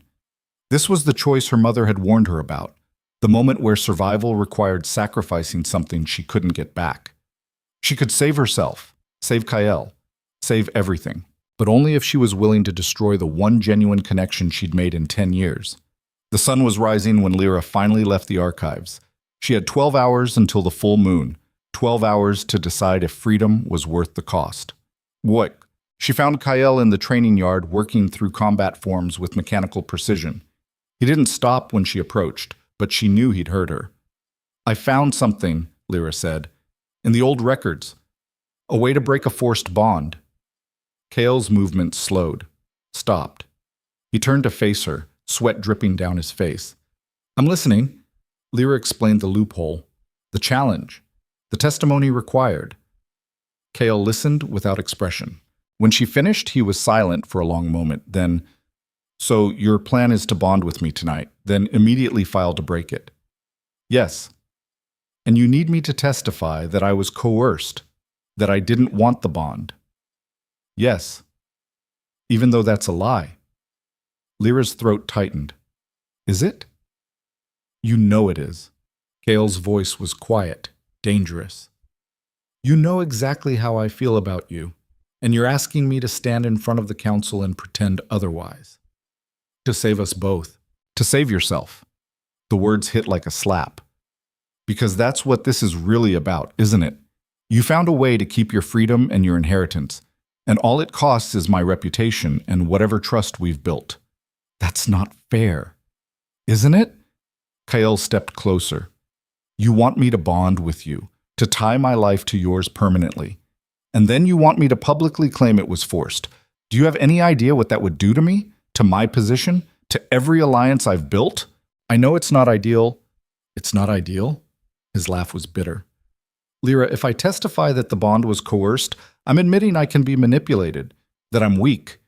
Every enemy I have will see it as an opening. Every territory under my control will question my authority." "But you'd be free." "Free to what?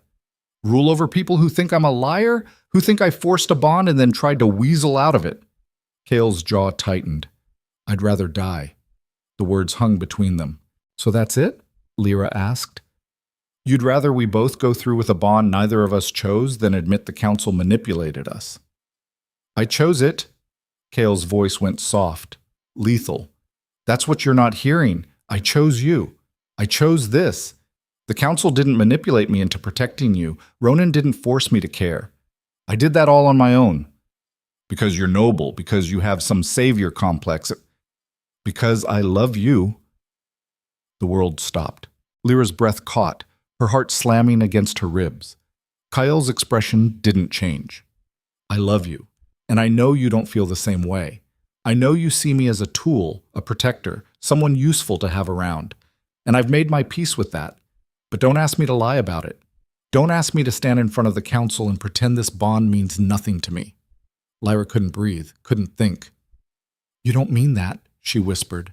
"Yes, I do." He stepped closer, his hand cupping her face.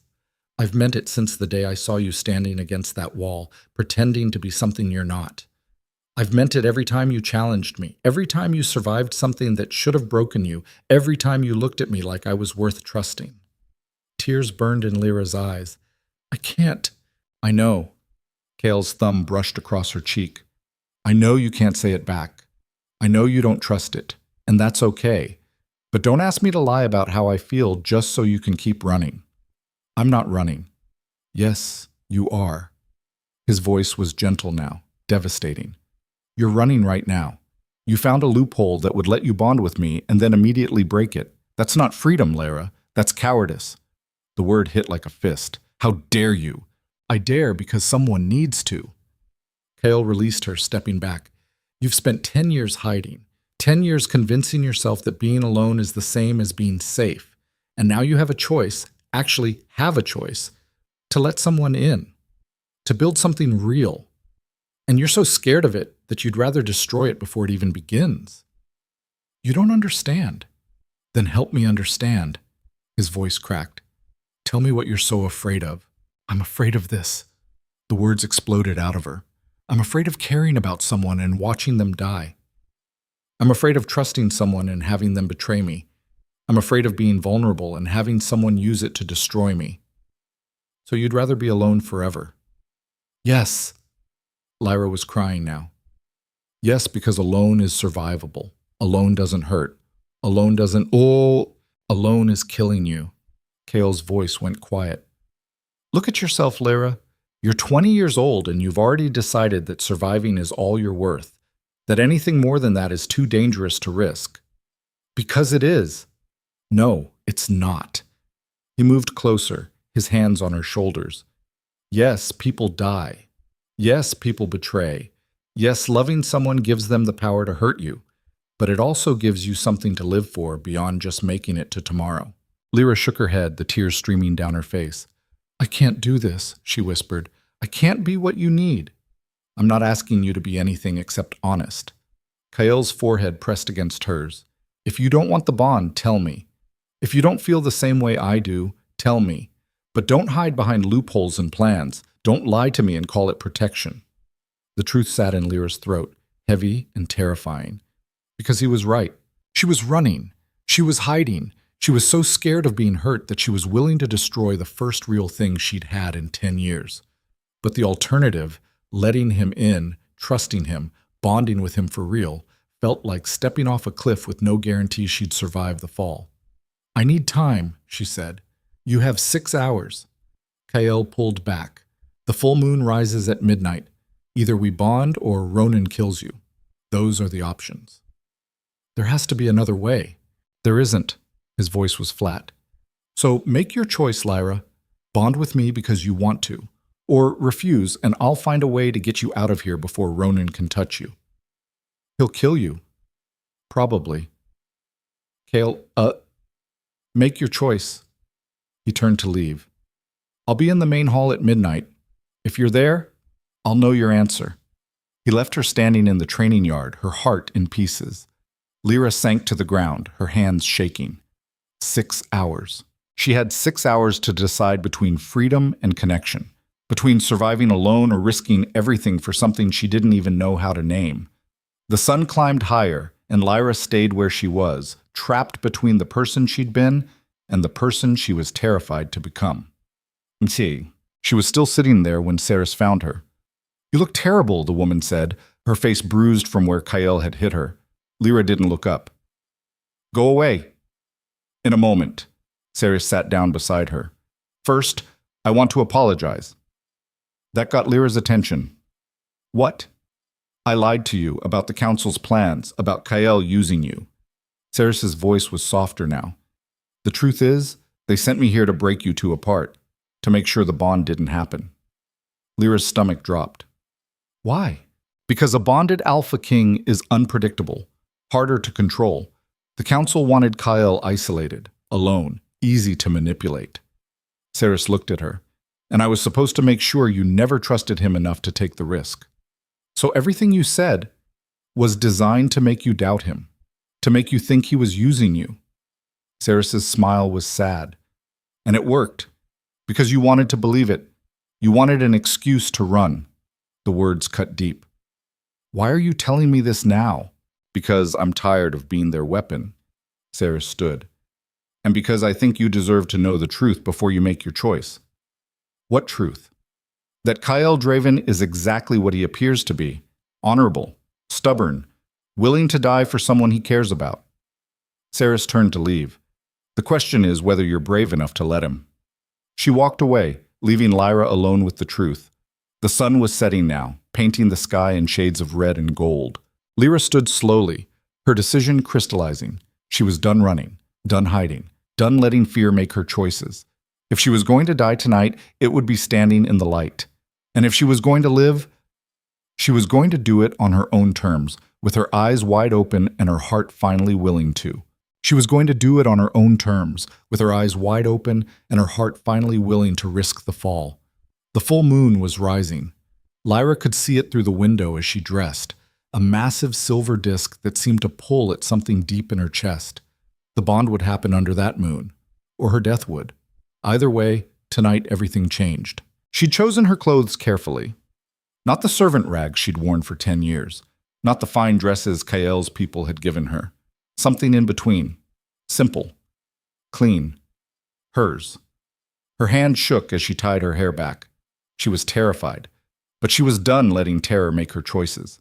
The walk to the main hall felt like a march to execution. Every step echoed in the empty corridors. Every breath felt too loud. The hall was packed when she arrived. Every wolf in Silverfang had turned out for this. They lined the walls, filled the galleries, crowded into every available space. The air thrummed with anticipation and bloodlust. At the center of it all stood Kael. He was dressed in formal ceremonial clothes, dark leather and silver clasps that marked him as Alpha King. His face was unreadable, but his eyes tracked her movement the moment she entered. Ronan stood opposite him, flanked by his remaining loyal wolves. His smile was vicious. "She came," he said.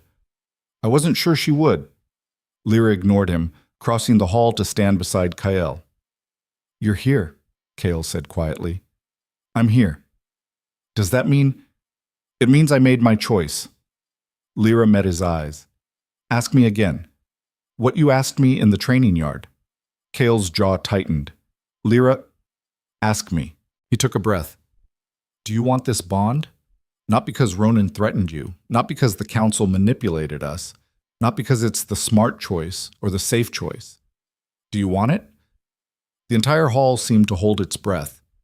Lyra thought about her mother's warning, about 10 years of hiding, about every instinct screaming at her to lie, to protect herself, to survive. Then she thought about Kael breaking down a door to find her, about the way he'd looked at her like she mattered, about 3 words he'd said that had cracked her open. "I love you." "Yes," she said. "I want it." The hall erupted. Wolves howled, some in celebration, some in fury. Ronan's face went white with rage. "You stupid—" "Shut up!" Kael's voice cut through the noise like a blade. He turned to face the crowd. "Lyra Vane has agreed to bond with me, freely, publicly, witnessed by this pack." His eyes found Ronan. "Do you challenge this?" "Damn right I challenge it." Ronan stepped forward. "She's mine by right. Her inheritance isn't yours, has never been yours, will never be yours." Kael's voice dropped lower. "So I'll ask you again. Do you challenge my claim?" "I do." "Then let's settle this the old way." The words hung in the air like a death sentence. Ronan smiled slowly. "Combat?" "Combat." Kael stripped off his ceremonial jacket, tossing it aside. "You and me. No weapons, no interference. Winner takes everything." "Kael, no." Lyra grabbed his arm. "He's going to—" "I know." Kael looked down at her, his expression gentle. "But this is the only way to end it, to make sure you're safe. You could die. Then you'll walk out of here free." He cupped her face. "Either way, you win." "That's not winning." "It is to me." He leaned down, pressing his forehead to hers. "Trust me. One more time. Please." Lyra's throat closed up. She nodded. Kael stepped back, turning to face Ronan. The crowd formed a circle, pressing in close. The energy in the room shifted, became primal, electric. This was what they'd come for. Blood, violence, a challenge witnessed under the full moon. "Rules are simple," Ronan said, rolling his shoulders. "No killing strikes. Fight until one of us submits or can't continue." His smile widened. "Of course, accidents happen." "They do," Kael agreed. They circled each other. Ronan struck first, fast and brutal, his fist aimed at Kael's throat. Kael dodged, countering with a strike to Ronan's ribs that made the other man grunt. The fight was vicious from the start. No posturing, no testing, just 2 predators trying to tear each other apart. Ronan was strong, stronger than Lyra had realized. He landed a blow that sent Kael staggering, blood streaming from a cut above his eye. But Kael was faster. He moved like water, like violence made fluid. Every strike was precise, calculated, designed to disable rather than showboat. They crashed into each other again and again, the sound of flesh hitting flesh echoing through the hall.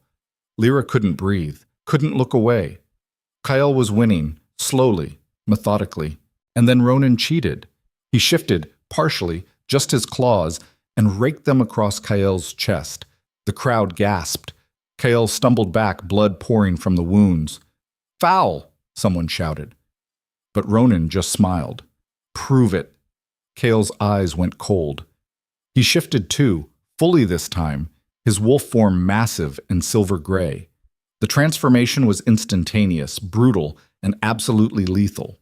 Ronan barely had time to shift before Kyle was on him. The fight became savage. Two wolves tearing at each other, teeth and claws and raw animal fury. The crowd was screaming now, wolves on both sides howling their support. Lyra watched in horror as Kyle took Ronan down, his jaws closing around the other wolf's throat.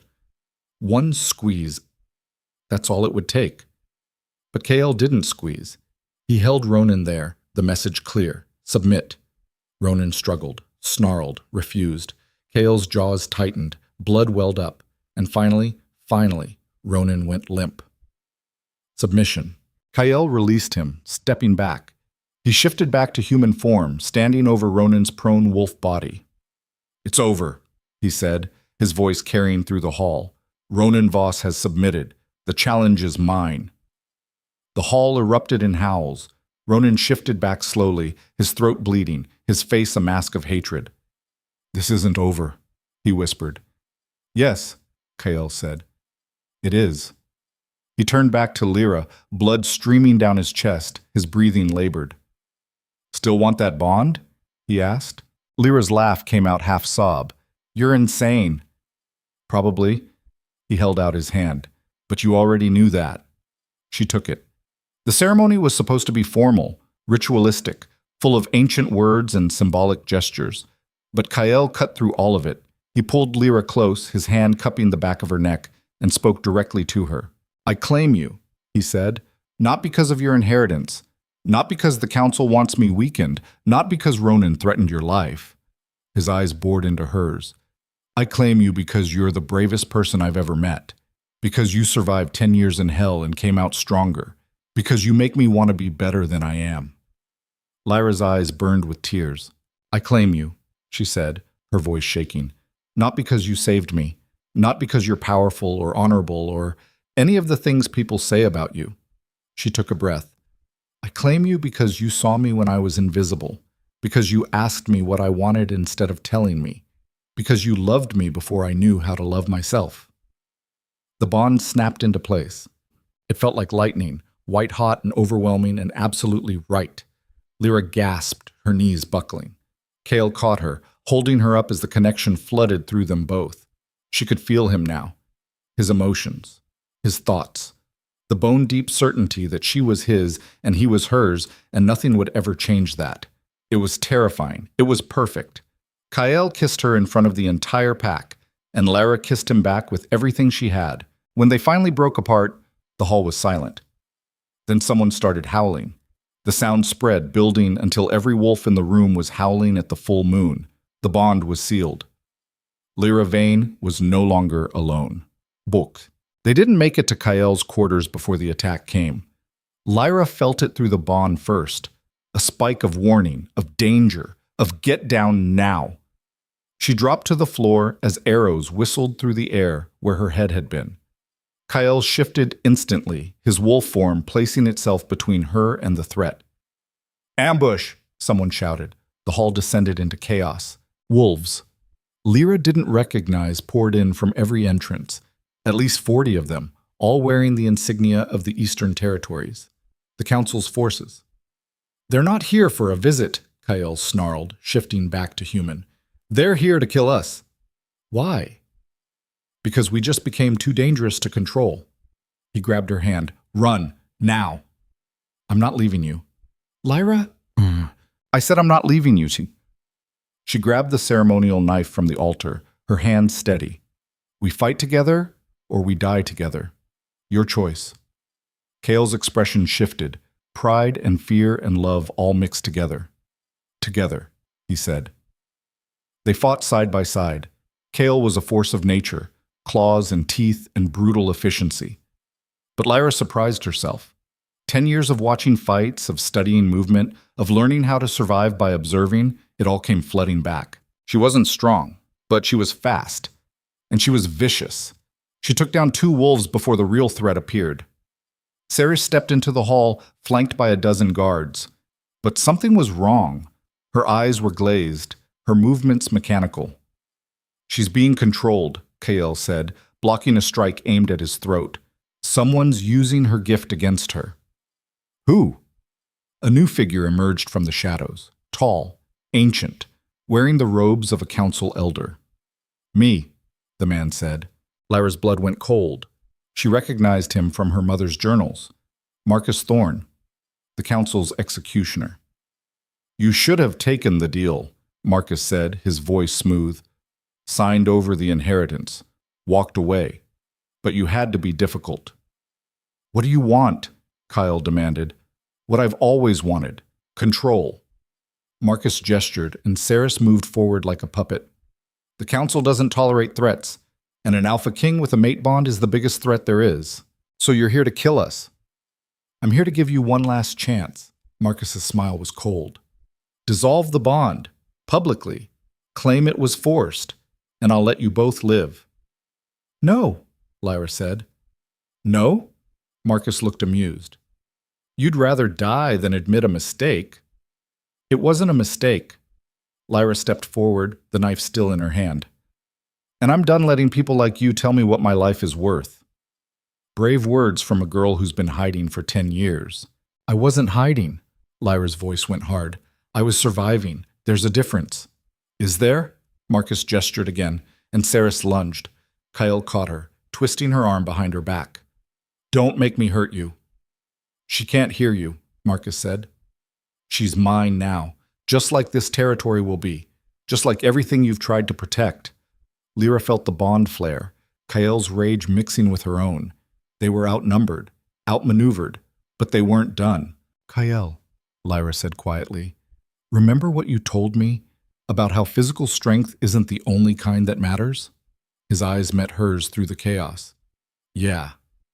I have an idea, but you have to trust me. Always. Lyra turned to face Marcus. You want control? Fine. Let's make a deal. The fighting slowed, stopped. Marcus raised an eyebrow. I'm listening. Single combat. Me versus Ceres. Lyra's voice was steady. If I win, you release her from your control and leave Silverfang. If she wins, we dissolve the bond. Lyra, no, Kyle said, but Marcus was smiling. Interesting, but why would I agree when I can just kill you both now? Because you can't. Lyra met his eyes. Kill an alpha king and his bonded mate on their claiming night? The council would lose every ally they have. Every territory would revolt. You'd start a war you can't win. Marcus's smile faded. But a formal challenge, Lyra continued. Witnessed by everyone here. That's legitimate. That's legal. And when Ceres kills me, because let's face it, she's a trained warrior and I'm just a servant, you get exactly what you want. The bond breaks, Kyle is weakened, and the council maintains control. The logic was sound. Marcus knew it. One condition, he said. Kyle doesn't interfere, no matter what happens. Lyra felt the bond flare with protest. Agreed, she said before Kyle could argue. Lyra, trust me, she whispered. Marcus gestured, and his forces pulled back, forming a circle. Ceres stepped into the center, her movements still mechanical, her eyes still empty. Lyra followed, the ceremonial knife feeling impossibly small in her hand. This is insane, Kyle said through the bond. She'll kill you. Maybe, Lyra kept her eyes on Ceres, or maybe I know something you don't. Like what? Like how to wake someone up. Before Kale could respond, Ceres attacked. She was fast, impossibly fast. Her fist connected with Lyra's stomach, driving the air from her lungs. Lyra went down hard. The crowd roared. Get up, Kyle's voice through the bond. Please, get up! Lyra pushed herself to her feet, tasting blood. Ceres came at her again. This time Lyra didn't try to fight. She dropped the knife, and she spoke. Your name is Ceres Vale, she said. You were sent here by the council to manipulate us. But you told me the truth in the training yard. You said you were tired of being their weapon. Ceres hesitated, just for a second, but it was enough. You have a gift, Lyra continued, circling slowly. You can feel emotions, bend them, change them. But that means you can feel mine right now. Can feel that I'm not afraid of you. Lyra, what are you doing? Kyle asked. Gambling, Saris struck again, but slower now, uncertain. I know what it's like, Lyra said, to be controlled. To have someone else decide what your life is worth. To be nothing but a tool. She met Saris's glazed eyes. But you're more than that. You told me so yourself. Stop talking, Marcus commanded. Lyra ignored him. You apologized to me. You warned me. You tried to help me make the right choice. That wasn't the council. That was you. Saris stopped moving entirely. The glaze in her eyes flickered. Fight her, Marcus snarled.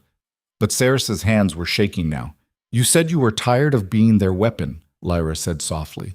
So stop, right now. Choose to stop. For a long moment, nothing happened. Then Saris blinked.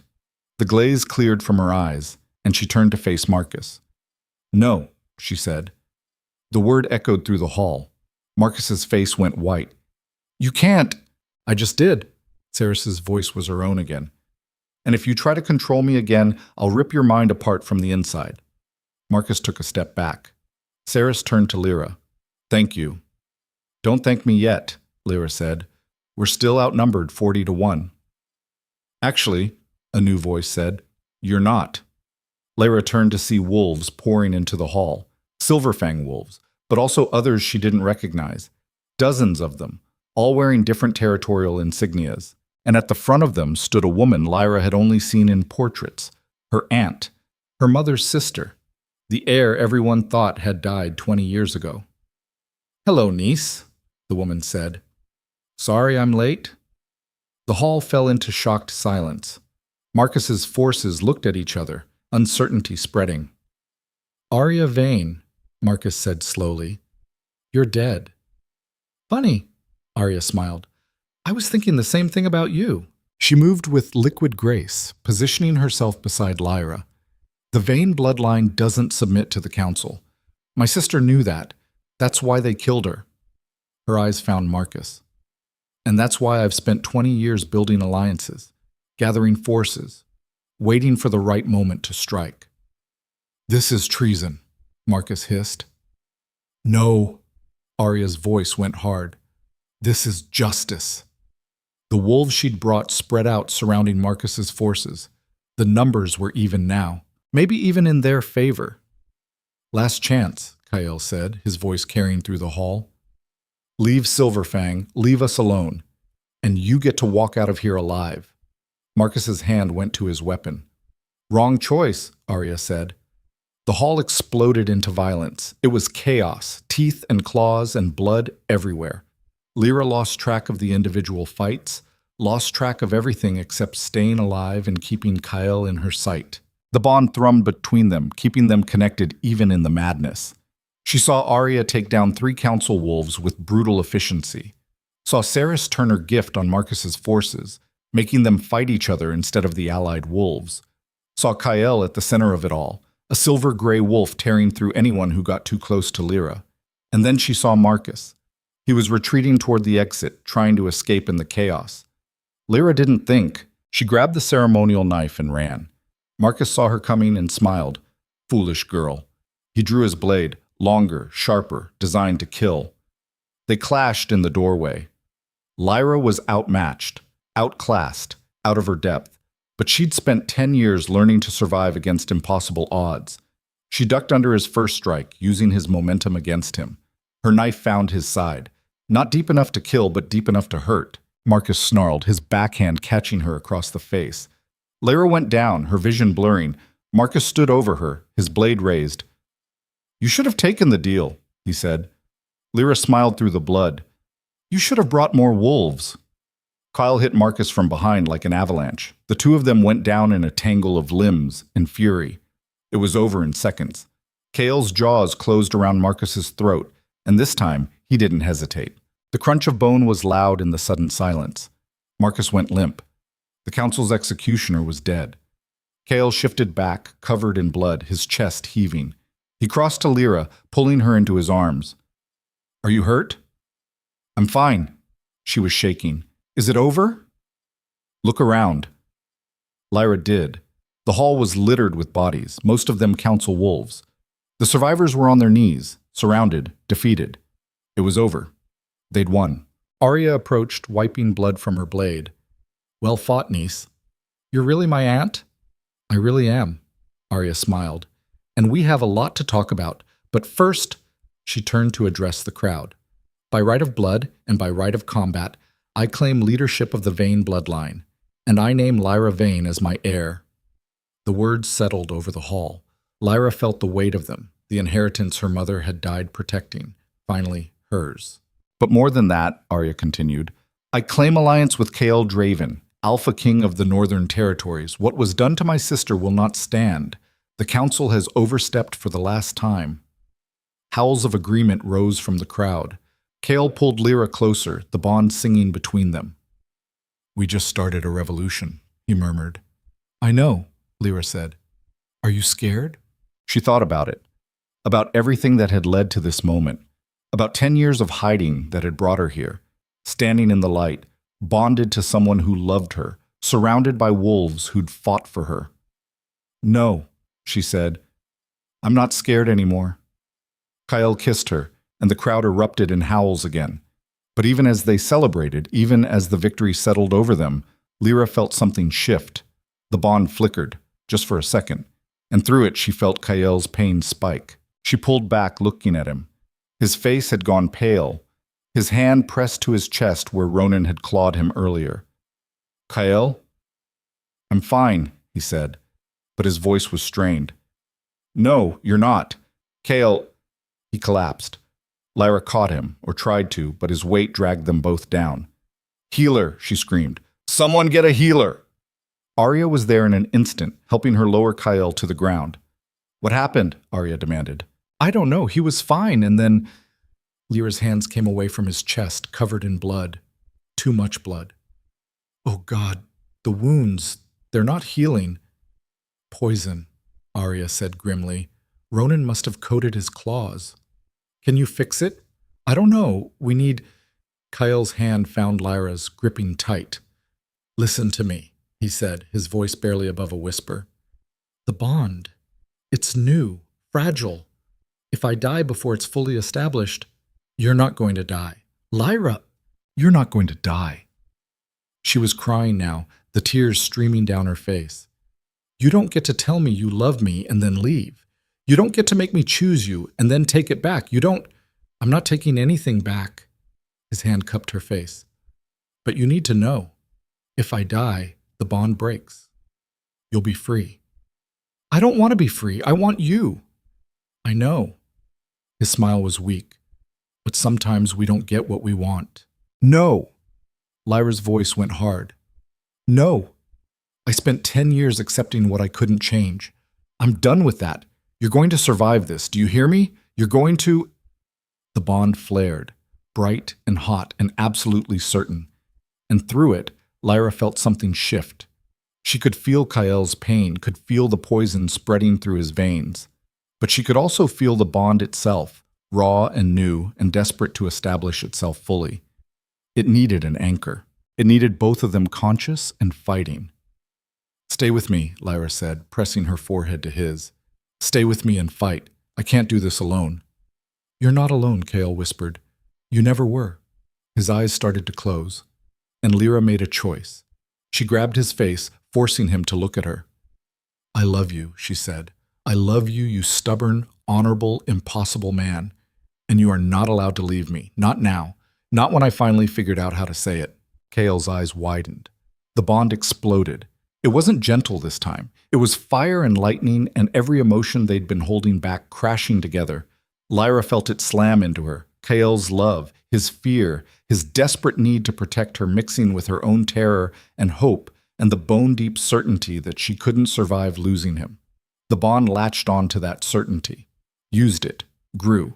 And suddenly, Lyra could feel the poison, could feel it trying to kill him. So she grabbed it through the bond and pulled. The pain was excruciating. It felt like fire in her veins, like ice in her lungs, like every nerve ending was being flayed. But she held on, pulled harder, took as much of the poison into herself as the bond would allow. Chaol gasped, his color returning slightly. What are you doing? He demanded. Saving you. Lyra's voice was strained. The bond. It connects us. So if we share the poison, you'll die too, or we'll both survive. She met his eyes. Together. Remember? Kael's hand found hers again, and together they fought. The bond burned between them, connecting them, keeping them anchored to each other and to life itself. Lyra didn't know how long it lasted. Could have been minutes, could have been hours. All she knew was pain and Kael's hand in hers and the absolute refusal to let go. When she finally opened her eyes, the hall was quiet.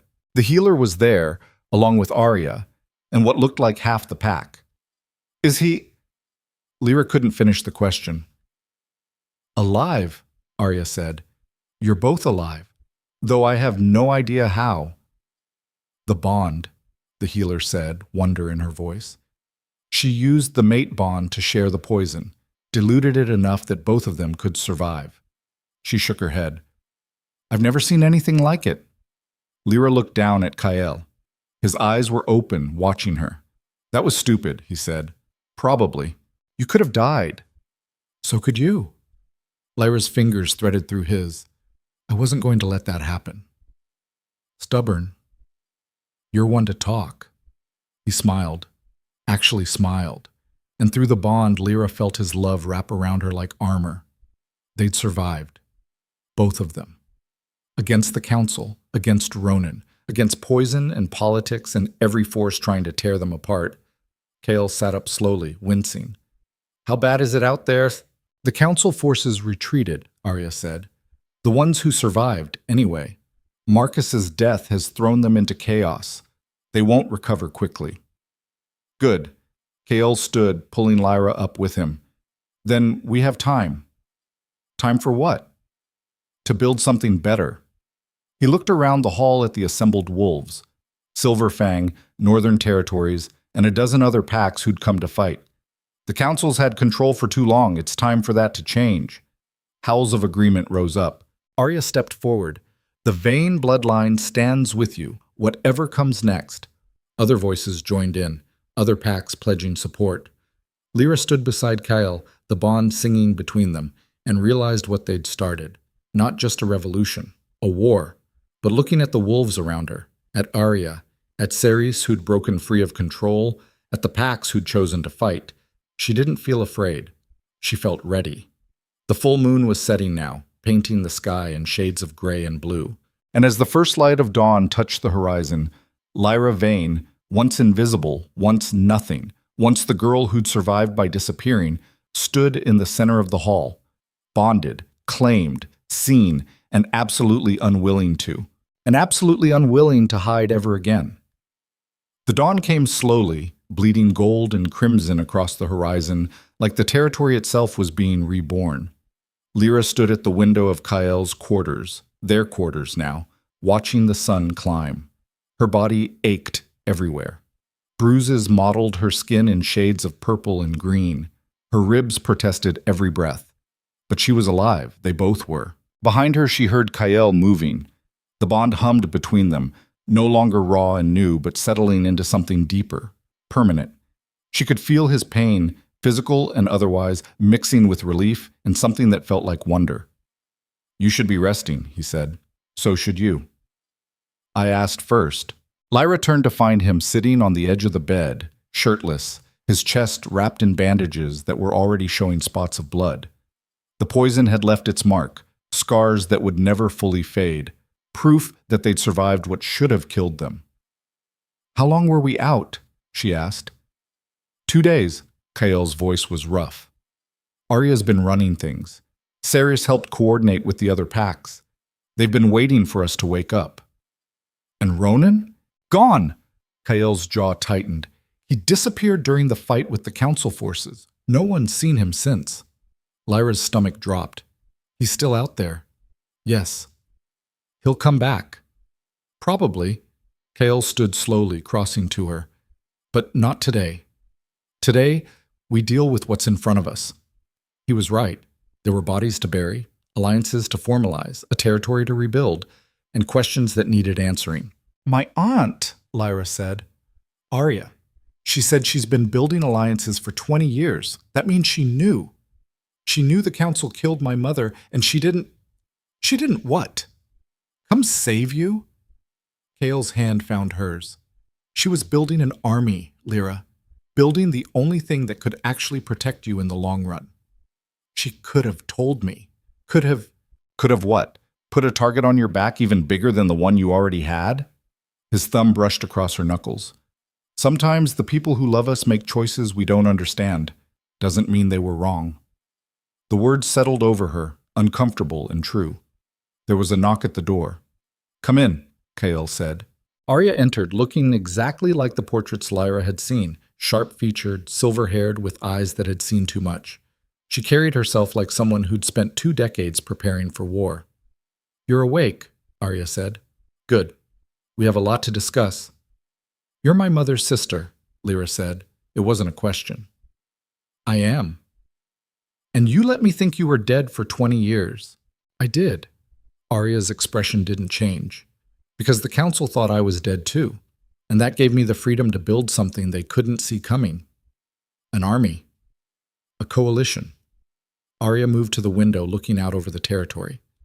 "Your mother and I, we knew the council was corrupt. We knew they were killing anyone who challenged them. But we were young, naive. We thought we could change things from the inside." "What happened?" "They killed her." The words came out flat. "Poisoned her slowly over months until everyone thought it was a wasting disease. By the time I realized what was happening, it was too late." Arya's hands clenched. "So I faked my own death, went underground, and I've spent every day since then building alliances with packs who were tired of council control." Lyra felt the bond flare with Kael's emotions, understanding mixed with respect. "Why didn't you come for me?" Lyra asked. "All those years. I was right here, suffering, hiding. Because if I'd come for you, they would have known I was alive, and everything I'd built would have collapsed." Arya turned to face her. "I made a choice, niece, a terrible one. I let you suffer so that one day you could be free, really free, not just safe but powerful." "That's not a justification." "No, it's not." Arya's voice softened. "It's just the truth. And I won't apologize for it because we both know I'd make the same choice again." The honesty was brutal, and somehow it made Lyra respect her more. "What happens now?" Lyra asked. "Now we consolidate." Arya pulled out a map, spreading it across the table. 15 packs have pledged to our coalition. Another 20 are considering it. The council's forces are scattered, their leadership dead or in hiding. "They'll regroup," Kale said. "Of course they will. But it'll take time. And in that time, we build something they can't tear down." Arya looked at them both. "A new council, one that's actually accountable to the territories it governs."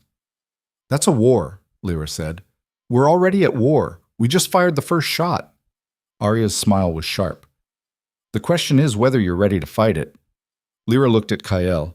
Through the bond, she felt his certainty, his willingness to burn the world down if that's what it took. "I'm ready," Lyra said. The next week was a blur of meetings and strategy sessions and difficult conversations.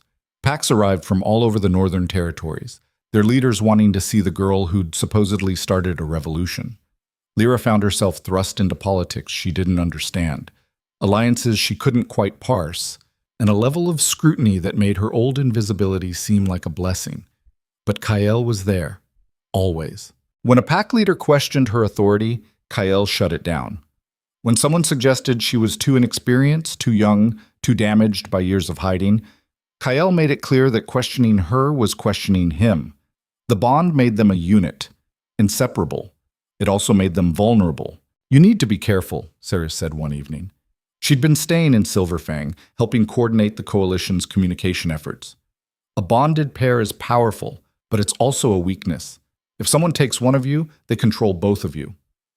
"I know," Lyra said. They were in the war room, surrounded by maps and reports. Kael was with Arya, meeting with pack leaders from the western territories. Sarah studied her. "You're different than you were a week ago." "I got bonded and almost died. That changes a person."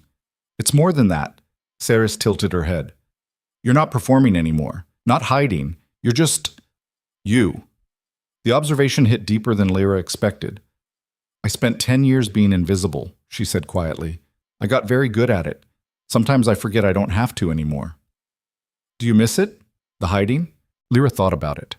about the safety of corners and shadows, about the simplicity of having no one look at her, no one expect anything, no one need anything. "No," she said, "I miss feeling safe. But hiding never made me safe. It just made me alone. And now? Now I'm terrified every second of every day." Lyra's laugh was hollow. "But at least I'm terrified with people who give a damn whether I survive." Sarah smiled. "That's as close to happiness as people like us get." The door opened and Kyle entered, his expression grim. "We have a problem," he said. Lyra's stomach dropped. "What kind of problem?" "The kind with 30 wolves and Ronan at the head of them, Boikaikit." They'd fortified the southern border, but Ronan knew the territory too well. He'd found a weak point, an old smuggler's route that most people had forgotten existed. By the time the sentries realized what was happening, Ronan's forces were inside Silverfang. The alarm bells rang just after midnight. Lyra woke to the sound of them, the bond already screaming warning. Kyle was up and armed in seconds. "Stay here," he said. "Like hell." "Lyra, we're bonded. That means we fight together." She grabbed the knife she'd taken to keeping under her pillow. "You don't get to protect me anymore. You get to fight beside me." Kyle's expression shifted, frustration giving way to pride. "Together," he said. "Together." They met the attack in the courtyard. Ronan had brought his most loyal wolves, the ones who'd followed him into exile, who'd rather die than submit to the new order. They fought with the desperation of people who had nothing left to lose. The battle was vicious. Lyra stayed close to Kyle, their movements synchronized through the bond. She wasn't as strong as the others, wasn't as fast, but she was smart. She knew how to use terrain, how to anticipate movement, how to survive, and she was done being prey. She took down 2 wolves before she saw Ronan. He was fighting his way toward Kyle, his face twisted with rage and something that looked like madness. "This ends tonight," Ronan roared. "One way or another." Kyle met him head on, and they crashed together like mountains colliding. It was brutal. More savage than the formal challenge had been. No rules now. No witnesses to hold them accountable. Just 2 predators trying to kill each other. Lyra watched in horror as they tore chunks out of each other, blood spraying across the stone. And then she saw it. Ronan had a blade. Hidden. Poisoned, probably, just like his claws had been. He was waiting for an opening, waiting to end this the way he'd almost ended it before. Lyra didn't think. She ran, threw herself between them just as Ronan's blade came up. The steel caught her in the side, sliding between ribs with a wet, terrible sound. Pain exploded through her. Through the bond, she felt Kyle's scream, anguish and rage and absolute terror. She hit the ground hard, blood pouring from the wound. Above her, Kyle transformed, not into his wolf, into something worse, pure violence, pure fury, the kind of rage that came from watching the person you loved bleeding out in front of you. He tore into Ronan like he was made of paper. There was no mercy, no hesitation, just claws and teeth and the absolute destruction of everything Ronan had ever been. When it was over, when Ronan's body lay in pieces across the courtyard, Kyle shifted back and dropped to his knees beside Lyra. "No, no, no, no." His hands pressed against the wound, trying to stop the bleeding. "Don't you dare! Don't you dare leave me!" "Not planning on it," Lyra gasped. The pain was excruciating. "But this really hurts." "Healer!" Kyle screamed. "Someone get the fucking healer!" Footsteps. Voices. Hands pulling Kyle away so they could work. Through the bond, Lyra felt his terror, his love, his desperate clawing need for her to survive. She held on to that feeling, used it as an anchor. And she fought. Bum. She woke 3 days later. The room was dim, curtains drawn against the sunlight. Kyle was asleep in the chair beside her bed, his hand wrapped around hers, his face haggard with exhaustion and worry. Through the bond, she felt the moment he sensed her consciousness returning. His eyes snapped open. "Lyra!" "Hey," she said. Her voice came out rough, barely above a whisper. Kale was on his feet instantly, his hands cupping her face. "You're awake. Thank God you're awake." "How long?" 3 days. The blade punctured a lung. "You lost so much blood." His voice cracked. "I thought I was going to lose you." "You didn't. You jumped in front of a poisoned blade for me." "Yeah." That was the stupidest thing you've ever done. Probably, Lyra managed a weak smile. But you'd have done the same for me. That's different. How? Because He stopped, took a breath. Because losing you would destroy me. Completely. And I can't survive that again. The vulnerability in his voice broke something open in her chest. Again? She asked quietly. Kale was silent for a long moment. Then, I had a mate. Before you. A long time ago. The words came out slow, painful. She was killed by the council. They made it look like an accident, but I knew, and I swore I'd never bond with anyone again. Never give them that kind of leverage over me. Lyra's chest tightened. But you bonded with me, because you made me want to try. His thumb brushed across her cheekbone. You made me believe that maybe some things are worth the risk, worth the pain. And now? Now I know I was right. His forehead pressed against hers. Because even with the terror and the blood and the almost losing you, I'd still choose this. I'd still choose you every single time. Tears burned in Lyra's eyes. Love you, she whispered. I know. Kale's smile was soft. You told me. Right before you saved my life by doing something completely insane. I had to. The bond is the excuse you used. The truth is, you would have done it anyway. His eyes held hers. Because that's who you are. Someone who fights for the people she cares about. Someone who refuses to let the people she loves die alone. The words settled over her like truth. Maybe he was right. Maybe hiding had never been about safety. Maybe it had been about not having anyone worth fighting for. Ronan? She asked. Dead. Kael's voice went flat. Very dead. I made sure of it. Good. The territory is secure. Arya's been running things while we recovered. The coalition is holding. He paused. We won, Lyra. Actually won. She should feel relieved, triumphant. But all she felt was tired. What happens now? She asked.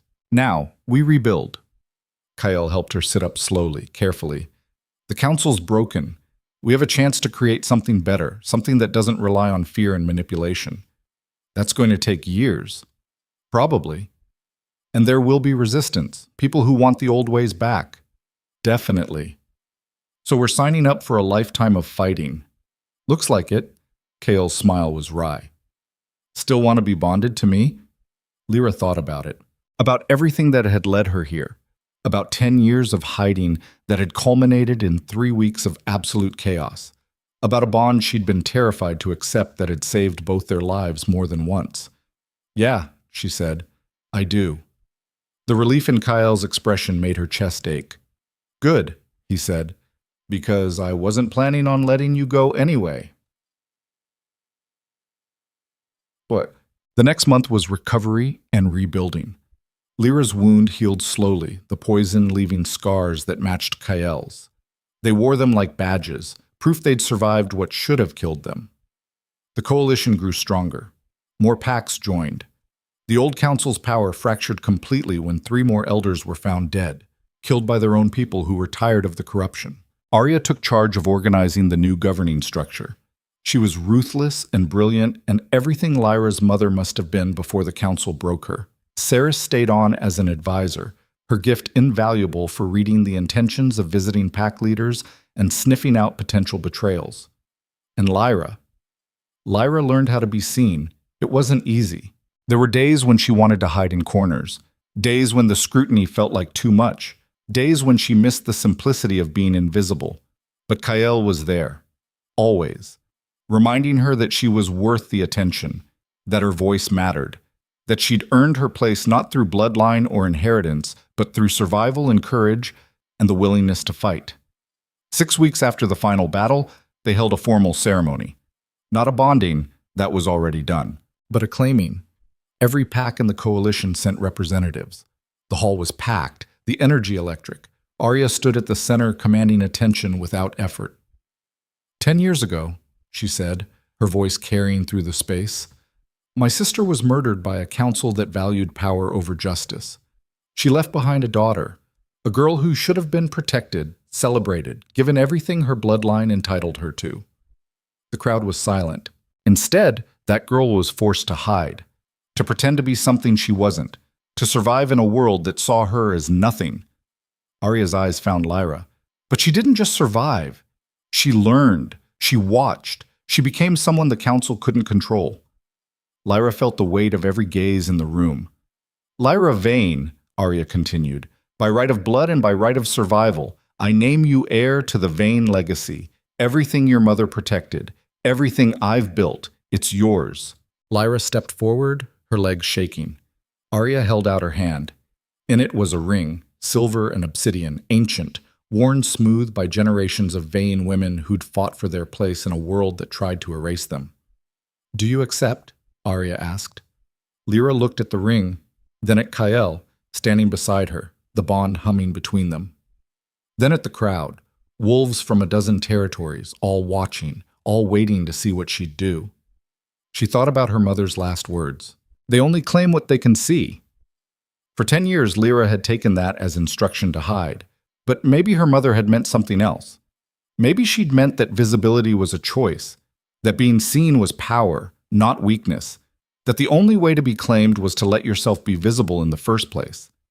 Lyra took the ring, slid it onto her finger, and spoke in a voice that carried through the hall and beyond, into the territory, into the world. I accept. The crowd erupted. Howls shook the walls. Wolves shifted and sang to the moon that was rising outside, and Lyra stood in the center of it all, no longer invisible, no longer hiding, seen, claimed, free. Okay. That night, after the ceremony, after the celebrations, after the crowd had dispersed, Lyra found herself on the balcony overlooking Silverfang. The territory spread out below her like a living thing, lights in windows, smoke from fires, the distant sound of voices carrying on the wind.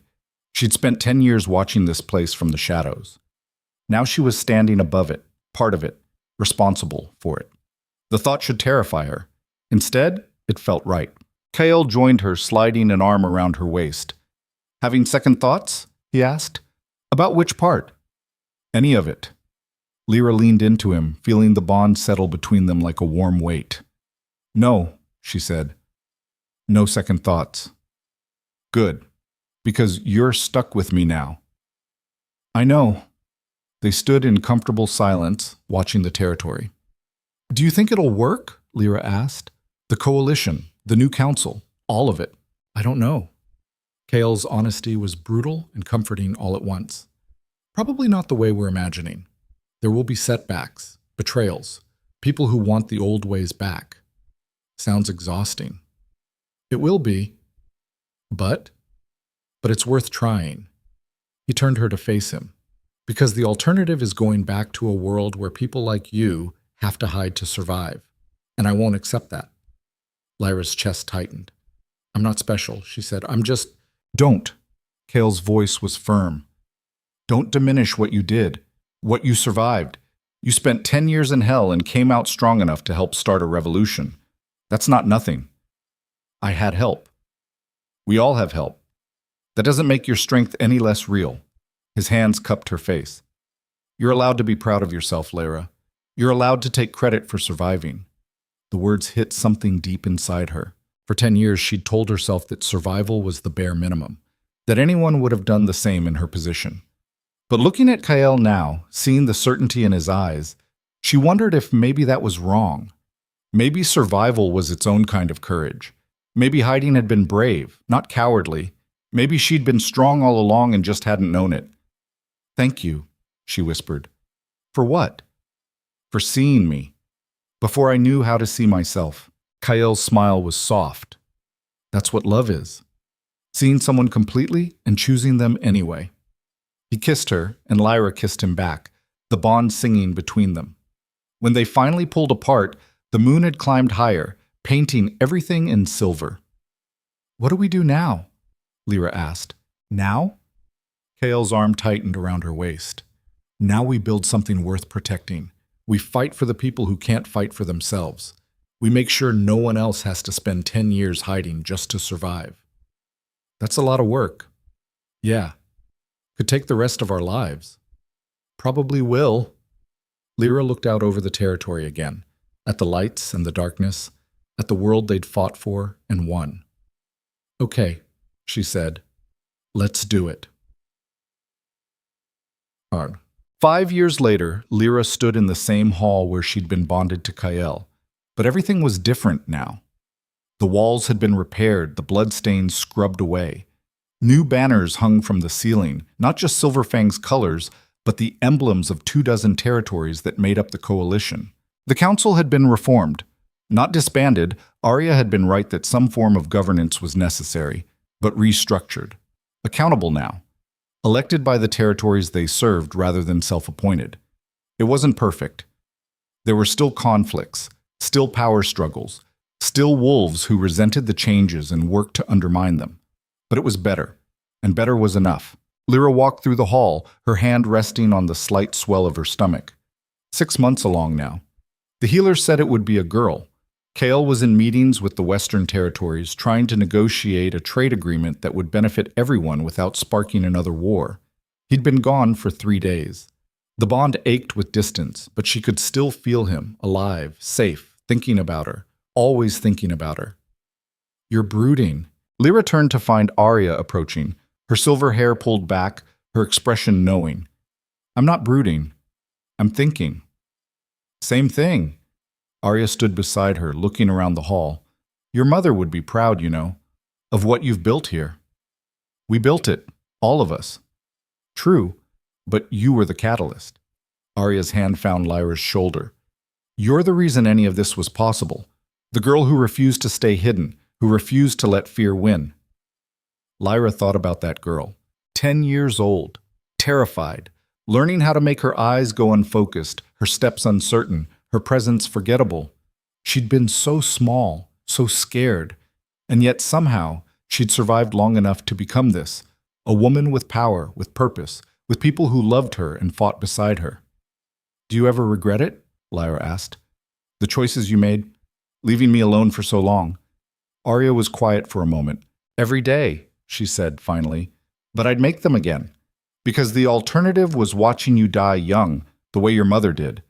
And I couldn't—" her voice cracked. "I couldn't let that happen." Lyra understood. It was the same calculation she and Kael made every time they took on a new challenge, every time they pushed for change. Risk everything now, or watch everything burn later. "She's kicking," Lyra said, her hand moving to her stomach. Arya's expression softened. "May I?" Lyra nodded. Arya's hand joined hers, and they stood there together, 2 vain women, survivors of a world that had tried to erase them, feeling the future move beneath their palms. "What will you name her?" Arya asked. Lyra had been thinking about that, about names and legacies and the weight they carried. "Elara," she said. "It means light." "Perfect," Arya smiled. "Your mother would love that." The door opened and Kael entered, looking exhausted but victorious. His eyes found Lyra immediately, the bond flaring with relief and love and home. He crossed to her, his hand finding the small of her back. "How'd it go?" Lyra asked. "We have an agreement. It's not everything we wanted, but it's a start." He kissed her temple. "How are you?" "How's she?" "Restless, like her father." Kael's laugh was warm. "She gets that from you." They stood together, Arya excusing herself with a knowing smile, leaving them alone in the hall that had witnessed so much violence and transformation. "I've been thinking," Kael said quietly. "Dangerous. About what we tell her, our daughter, when she's old enough to understand." Lyra looked up at him. "What do you want to tell her?" "The truth." Kael's hand moved to her stomach, covering hers.